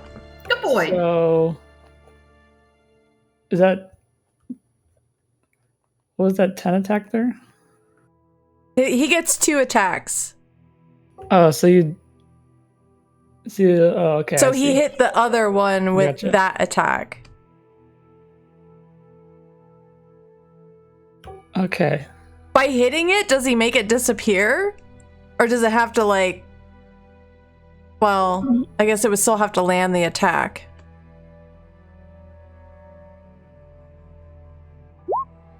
So I have to roll at least an 11 or higher for it to target the illusion. And I rolled a 6. So the illusion's still up, but the wizard takes damage. Okay. But unfortunately, she had the shield up, so you hit the shield instead. Good bitch. Ruin, it's your turn. Ruin's going to cast Destructive Wave. It's a 30-foot radius, so it should hit her clone, and any of the tops of obelisks I can reach. You'll have to calculate that out. Okay. I'm also going to use Channel Divinity to maximize the thunder damage, so that'll be 30, and then 20 necrotic. Constitution save. Do I gotta save too? No, I target. Oh, okay. It's a targeted spell, thankfully. Okay, she does not save. Maybe 50 damage. Nice. 50 damage. Okay, so she had 2 left on the shield. So that's 48 to her. And I don't know how that affects whatever's on top of the obelisk or not. If it even does. Oh, what is the area that you hit? It's 30-foot radius from me. Okay, so you destroy all the other obelisks in the area. Sweet. Should have used that a while ago. Fuck. Yeah. All right. Yeah, they all come crumbling down as your thunder wave strikes in the area. All right, Nigel, it's your turn. Can I say to Nigel, like, try to talk her down? We already destroyed her power. Can you talk her down? Okay, so not just going to send his shadow clones to surround her. Okay.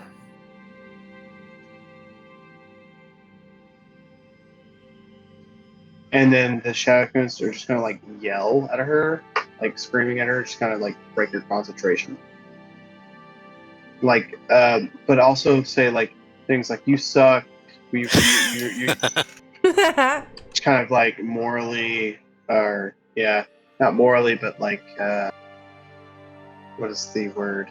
I don't know. Just kind of defeat her Degrade? spirit. Yeah, degrade. Yeah, just degrade her. Okay.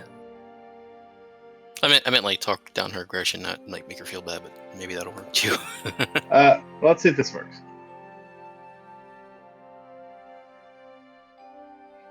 Your towers are gone. You're a loser. You should skip up. She's hunched over. But she still has, like, she's becoming annoyed by these illusions and their accusations. It looks like she's like concentrating on something, or she's thinking to herself.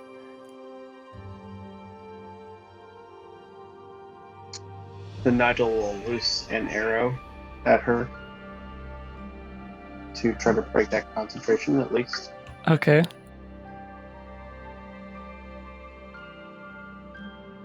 Let's see. Okay, you're gonna hit her. Alright, so that's for the arrow and then the psychic damage.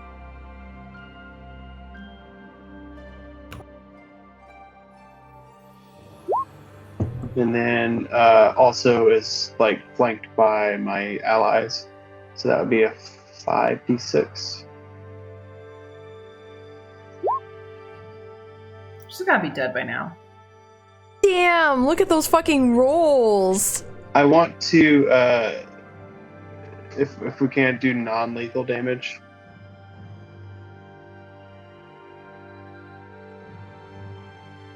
I want the arrow to like aiming the arrow for like her like leg or something.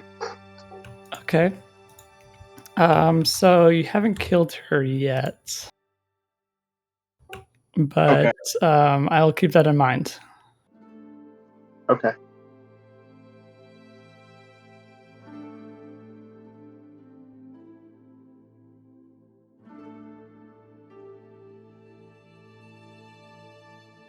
So it is her turn.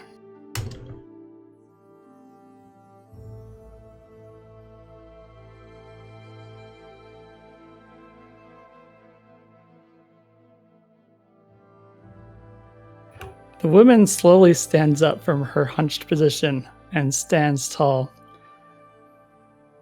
I shall reveal true power as your rotten corpses lie beneath the sands. The wizard points her index finger at Belgara, and a thin blue ray springs from her finger. As this spell connects, Belgara and everything she is wearing is reduced to a fine gray dust. Belgara, the sorceress, is no more. What? What? What?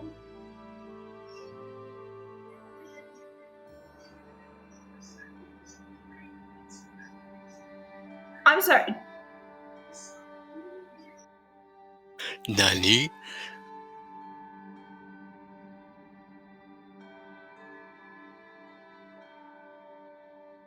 I'm sure it's reversible. You see, as She the got ray is like disintegrated. coming towards me, I like reach out towards Pork Chop and I go, Pork Chop! And Pork Chop just like, bloop, just like, biffed out.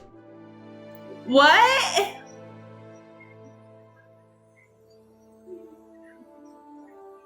This can be fixed, right? I think she just cast Disintegrate on her.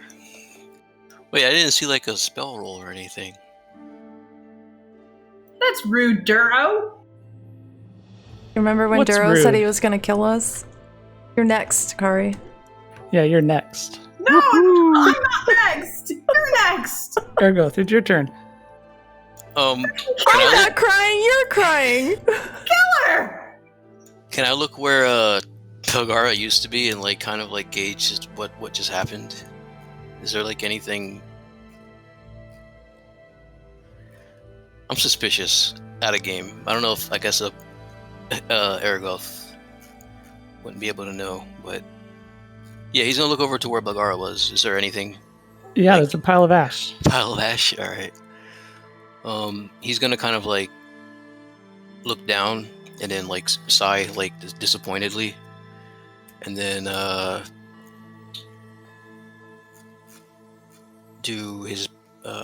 He's just gonna nod a bow, aim it at the wizard. I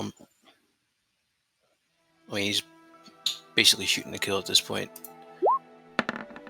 That's a crit. I mean, that's a not crit. Well, it is a crit, just There not goes the right his time. lost his concentration. From Well, seeing I Belgara. forgot to do bonus action planar warrior, but I wanted to do it with my second attack. Wait, I was supposed to do bonus action planar warrior before my attack, right? Is that how that works? Not planar warrior, sorry. Zephyr strike. I believe so. It's Once- your spell. Okay. Yeah, I'm gonna do Zephyr strike for the next one. Give myself advantage. Doop doop. I meant to roll twice. Sorry. Okay, Let me roll again. you regained your concentration. I want to roll again just in case I crit, because I was supposed to be an advantage attack. Sorry. No, wrong attack. I am unconcentrated. All right, cool. I hit her with the first one. Longbow attack. Zephyr strike damage. 5, 6, 7, 8.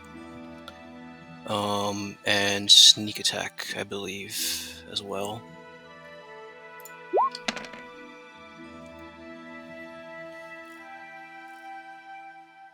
And then I'm gonna Misty Step. Wait, I can't. That's a bonus action that I already used. I'm gonna walk up to her. Well, I have a Zephyr Strike, so I'm gonna like basically Misty Step, but not really. Step over Reginald, and Ergoth is just gonna say, "You're dead." And yep, he's just gonna stand there right in front of her. Okay, so it is back to the top. So we got lair actions.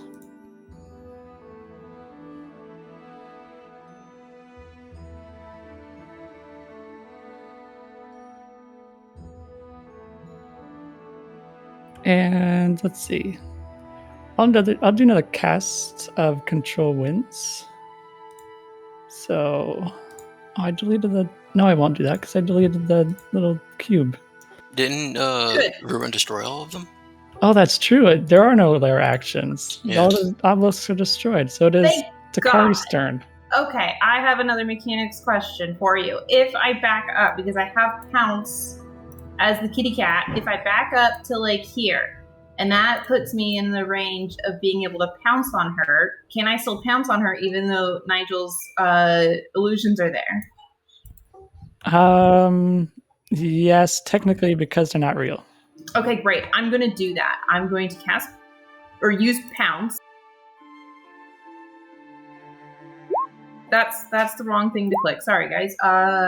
So she has to make a DC if I hit. So hopefully I hit with the claw attack. You're gonna hit. Excellent. So So you pounce on her, and let's see, you claw at her face, and blood starts gushing from her wound, and outstanding. she is unable to control her wounds, and she succumbs to them. Outstanding. Can I eat her now? Yes. I'm not even gonna eat her. I'm just gonna bite her head off. It's gone. Goodbye, head. Ergolf is just standing there, like looking down, watching it happen with no emotion in his face. Yeah, I'm just mauling her to death. Or, well, she's already dead, but I'm mauling her.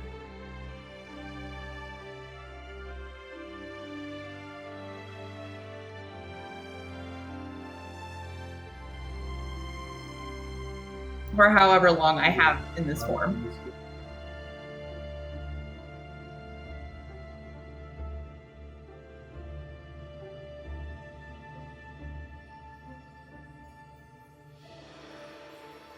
So this is the part where Belgara comes back to life, right? This is the part where it was all an illusion, right? Yeah, it was just a pretend. It was just pretend, right, Dara? It was just pretend. She used a shine gun on us.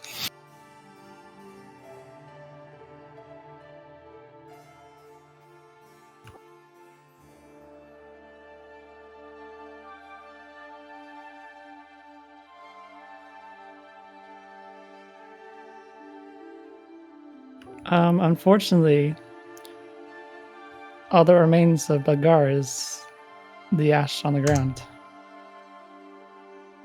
How do we put her back together? Put her back together now, Ruin. Ruin goes over and takes a look at her. It just looks like ash if I'm just right here as well. I could have you roll a religion check, sure.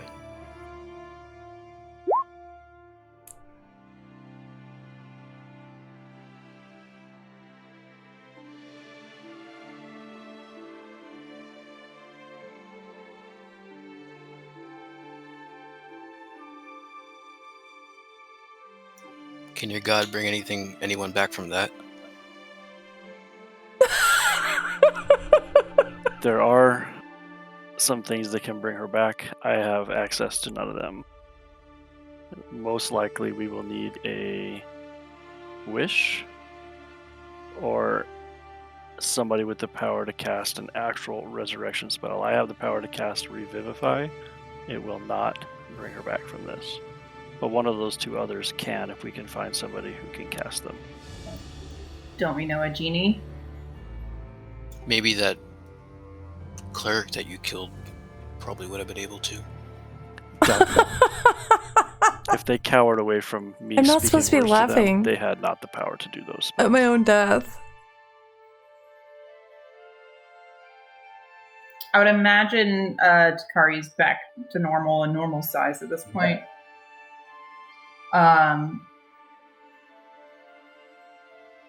she will move over to Belgara's remains and sort of drop down to her knees. And she will look up at Ruin and ask, who knows how to fix this? How can we fix this? We need to find a very powerful cleric or somebody who has access to a wish spell.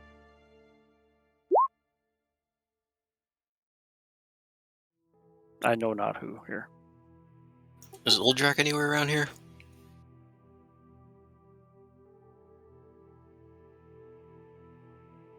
This is his hometown, he might know. Can my Orb of Dragonkind do anything?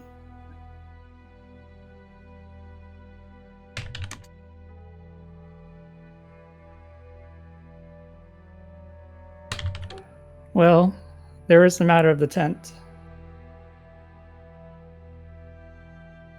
Can you make me normal size again, Duro? What was that? Might as Can well you check make his me- in. Can you make me normal size? Yeah. Thank you. Well, So normal. That just equates to the sadness in her heart right now. No. Takari's just sobbing, like she's really upset, and Little Bones 309 is also really upset right now. Anyway. Yeah, I think we should check the tent. And Takari will ask Ruin, please, can you look in the tent? Can you see if there's any way to fix this? Guard these ashes. I'm already With checking my out life. the tent. Yeah, Ruin will go over to the tent as well to look from a magical perspective. Or a medicine perspective, if that helps.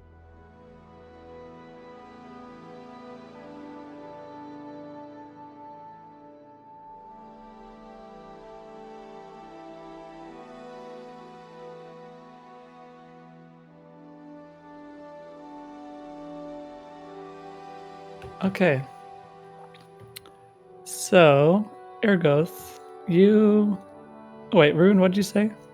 I just went over with Ergo to look in the tent just to lend eyes from a magical Okay. perspective.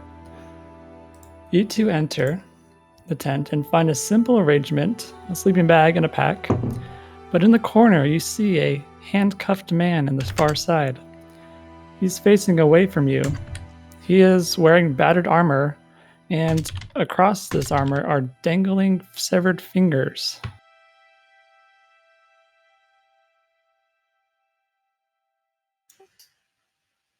Who are you?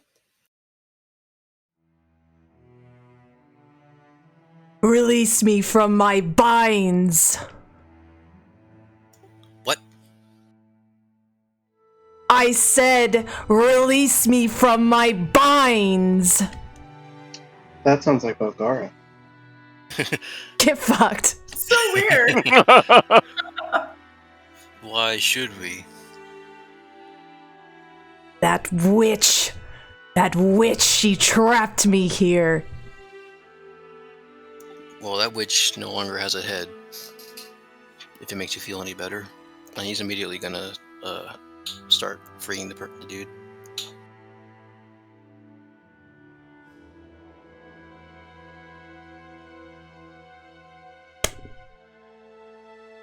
Like magic.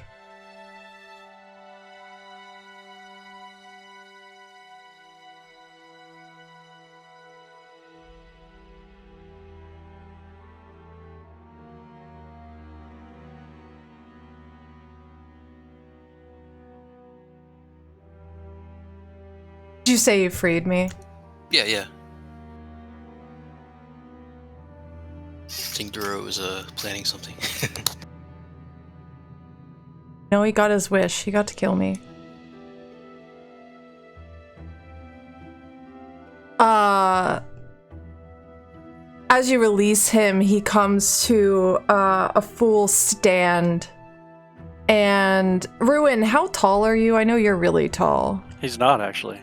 You're not? He just kind of seems like he is. We just keep thinking He's got big horns and he's intimidating as hell, but he's really not. He's about 5'8", 5'9" is all. Oh, okay. Well, this guy is fucking massive. He is a Hulk of a man. He towers at 6'4". And he is just nothing but large. Is he hot? Well, he's wearing a helmet, so you don't know what he looks like under He's there. got fingers dangling around him? He does. Oh, so then he's hot. Exactly. You can see that his armor was once very beautiful and ornate. He is wearing full plate armor, which kind of distinguishes him a little bit. His helmet has two slits where you can see a pair of crystal blue eyes peering back to you. And these kind of gold elaborate wings coming off of them. But at this point, his armor is pretty dinged up. It's very dirty. It's got a lot of sand stuck in the grooves of it.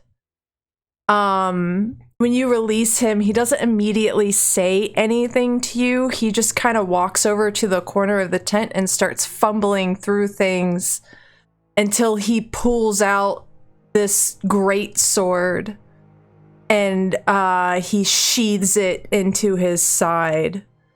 And he turns back to you two and he says, "Thank you for your help.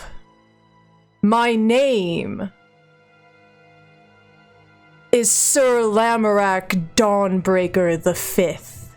I am a High Rider Knight of the Hell Riders. Who are you?"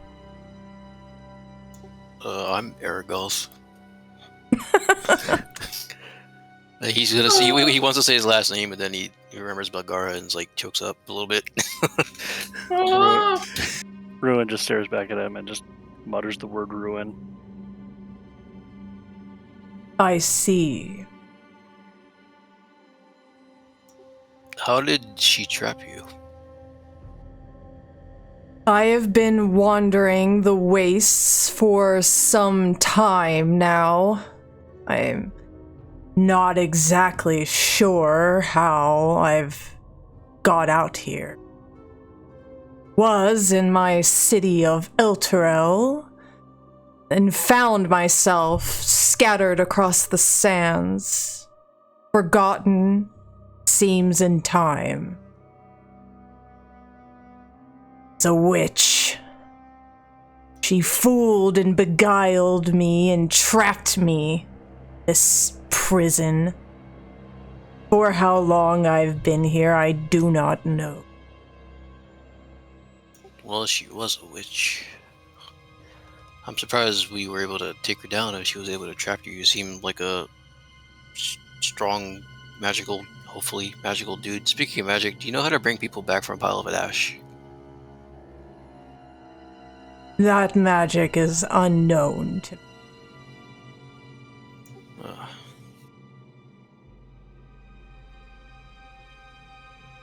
Why are you here? now Aragolf is like turning to like wait for Belgara to talk, but she's not there.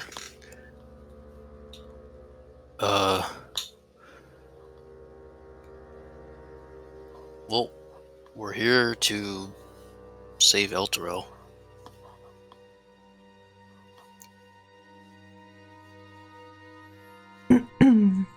Here in Avernus.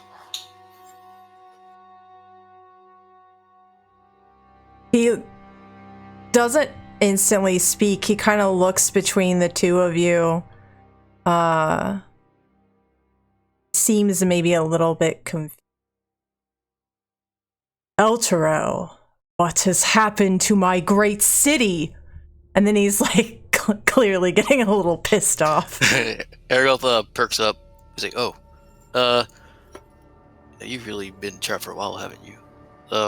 Elturel is here in Avernus. It's been decimated, and we're trying to bring it back.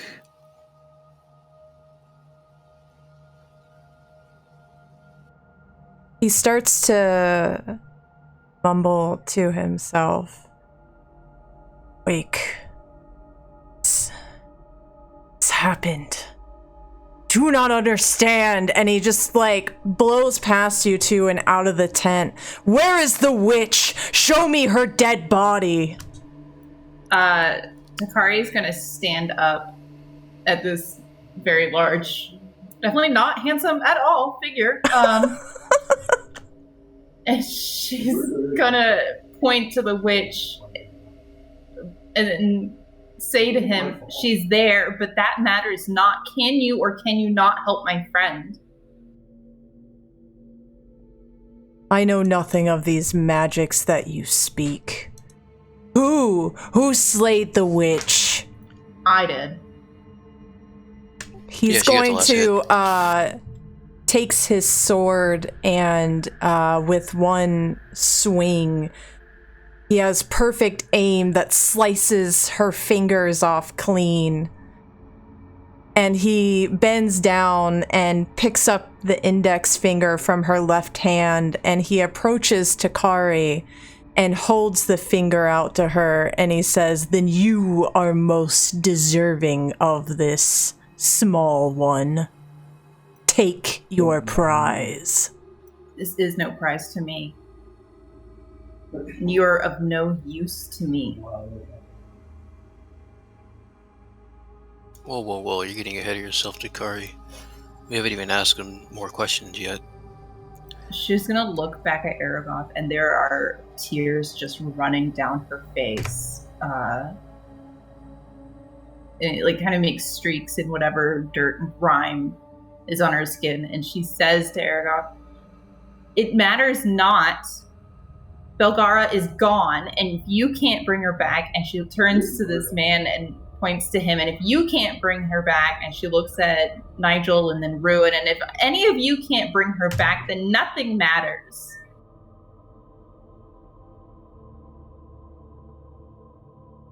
Aragolf kind of like walks by and like he's about to pat Takari on the shoulder, but then like kind of like retracts, and then he talks to the dude, and he says, "You look like you would know of clerics who have power, even if you don't have the power. Although here in hell, I don't know if there are many of them left."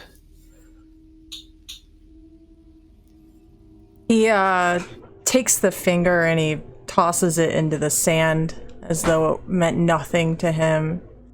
And he looks to Aragoth and he says, I know nothing of these clerics you speak of. I am a hell rider. I am a soldier and a knight. What do I know of such magic and things? Wait, you're a hell rider. Did you ride with Zariel? Ha ha ha. With Zariel.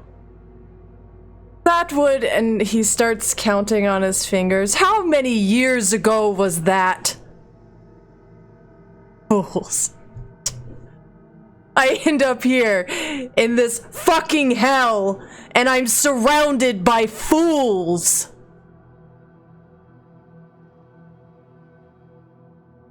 Fools who killed the witch that you couldn't.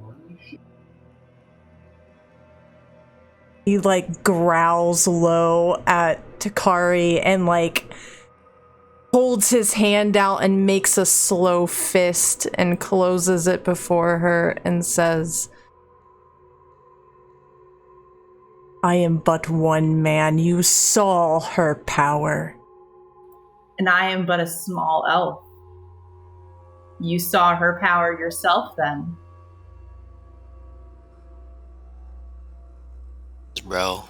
Sorry, Aragoth pinches his brow, and he just basically he feels frustrated from the bickering, and he's just gonna like shout. Basically, this isn't gonna help either if we keep arguing with each other. There's gotta be a way. I don't care if any of you don't know, but I've seen magic bring people back.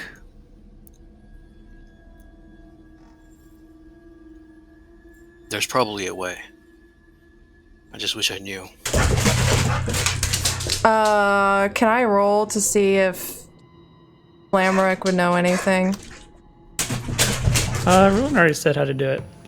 Yeah, Rune will reiterate, there are ways. I have told you the ways. We simply need to find the people who can do it. We've met some powerful people here, have we not? Isn't there the genie back at the springs? Would they be able to grant a wish? Perhaps. Didn't we make a friend with the genie? Hey, Ergo, he Yes. just perked up. We made a friend with the genie, didn't we? Yes. Was it a genie or these were back at the springs. fountains? Yes. One Oh, thing there. to remember with a situation like this, it is not something I have come across often, but there are certain recovery spells that need to be done shortly after death to bring somebody back. This is not one of those as far as I know. This is a death. And when you are dealing with recovering a death like this, the two ways to recover it are not time limited. So there is no rush. We simply need to put this on the task of things you need to accomplish and go do it. Well, Bogaro is kinder to me than most. If we could do this as quickly as possible, I would be very happy. Ruin would like to really quickly, though, go back into the tent and just ransack it. He's looking specifically for scrolls.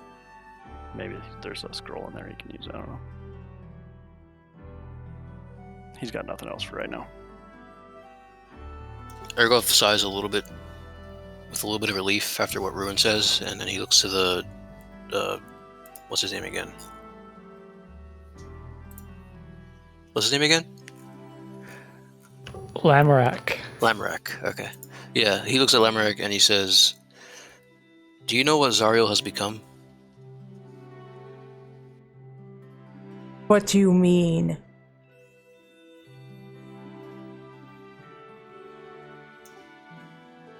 I think it's better if we were to show you. But when you last were with Zariel, What did she look like? Just so you know, the timeline, the March of the Hell Riders originally happened 150 years ago, and Lamerick would not be among those. Oh, okay. Just to alleviate some confusion. But he knows Azariel? I don't know. You'd have to ask. Alright. Seemed like he did. Ariel is gonna drop the subject, and then he's Oh, there you are. just gonna pace and just say maybe the genie, and then just pace around. Hurry's yep. with Blair. Mordenkainen, we have to bring him the news. Do you still have that witch's head? It's over by her body. He picks it up. He walks over and just picks it up. Okay. Now he's like wondering where to fit it, where to put it. Cause I don't think he has he has a backpack. I think he's gonna tuck it under his shield on his back. Why? Because he's gonna take this head back to Mordenkainen. Just to prove. Okay. Takari's gonna glare up at Lamerack and just kind of try and study him as much as she can, and she will ask quietly, how was it that she was able to capture you then? As I said before, the witch beguiled me. I see. And what is your purpose to get back to El Terrell? Yes. My Then you will- sole duty in this world is to protect El Terrell with my dying breath. Then you have no issue with traveling with us as we attempt to save El Terrell and helping us complete the tasks that would aid in this. El Terrell is in danger. Oh, it's more than He in clearly danger. sounds confused. Like he doesn't really know anything about what's happened. El Terrell has fallen by way of a devilish contract. It is chained to AVERNUS currently. Our task is to find the sword of Zariel and unchain the city to return it and restore it. See, It's become a broken hellscape. contract with devils. Could they? It was not by anything other than dubious players in a dubious game. Then if this is true, yes, I will travel with you. Must save El Terrell. She's going to hold her hand out in an attempt to shake his and say, I am Takari. He takes her hand and it just dwarfs hers. Little hand, Accidentally shake her entire forearm. right? And he has are my bones gonna be crushed kind of grip as he shakes dear. her hand, and you just see these two piercing blue eyes through the slits of his helmet staring down to you. I am Sir Lamerack, Dawnbreaker the Fifth. Takari does everything she can, despite the obvious weeping and sobbing, to sort of hold her ground. And she says, I am of the Bullywugs, a ranger, and I have of late come of druid power. Ruin is our cleric. This is Nigel, our rogue. And you've met Aragon. Yeah, my name's Ergoth. I'm a wandering idiot that got myself into this mess. Nigel waves and smiles. We have to go to Mordenkainen. He might know something. And he's just going to start walking away. Also, we have to get the sand. Ruin's looking for a container now in the hut so that he can collect the sand, the ash. Sorry. The Oh, Laura's ash. Do none of you have a container? I'm sure we Ergo's do. one. I just thought that'd be funny. Okay. I don't have a container. I would just Nigel carry it has. in my arms if I could. I don't Nigel want to has spill thing. any. He's got vials in his forgery paperwork thing that he can. Yeah, Don't spill her. yeah, I could collect it up. No snorting her either. Nigel doesn't do drugs. Don't do drugs, kids. Takari will wait for Ruin to come out of the tent, and she won't budge until then. Okay, he comes out. Okay, great. And I guess we'll start moving our way towards Mordekainen. I was gonna say, Aragoth would, since he was standing there, he was gonna like scoop up her ashes and like put them in his mess kit with like his forks and stuff. God. This food tastes a little off. Because he never uses it. She will tell Lamerick, though, we are on our way to Mordekainen, the wizard. He's just south of us. We are in search of Flagosian sand to help with a dream machine to recover. Where's Lulu? What happened to Lulu? That was my question that I was getting to. Lulu's still there. She did not die. Oh, thank God. To help aid Lulu's memories to help find the Sword of Zariel. Do you know Lulu? And she'll call Lulu over. Lulu flies over. Lulu. He eyes it. I do not know this beast. Fair enough.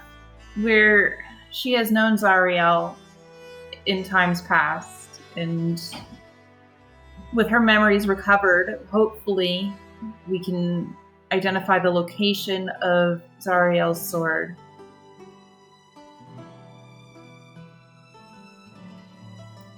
So, come along, I suppose.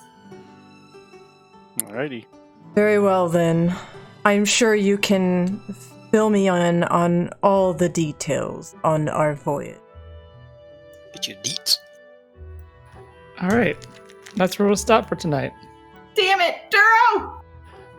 Duro, I I know. have a quick Sir? question. When I collected the ashes, what happened to Belkara's equipment?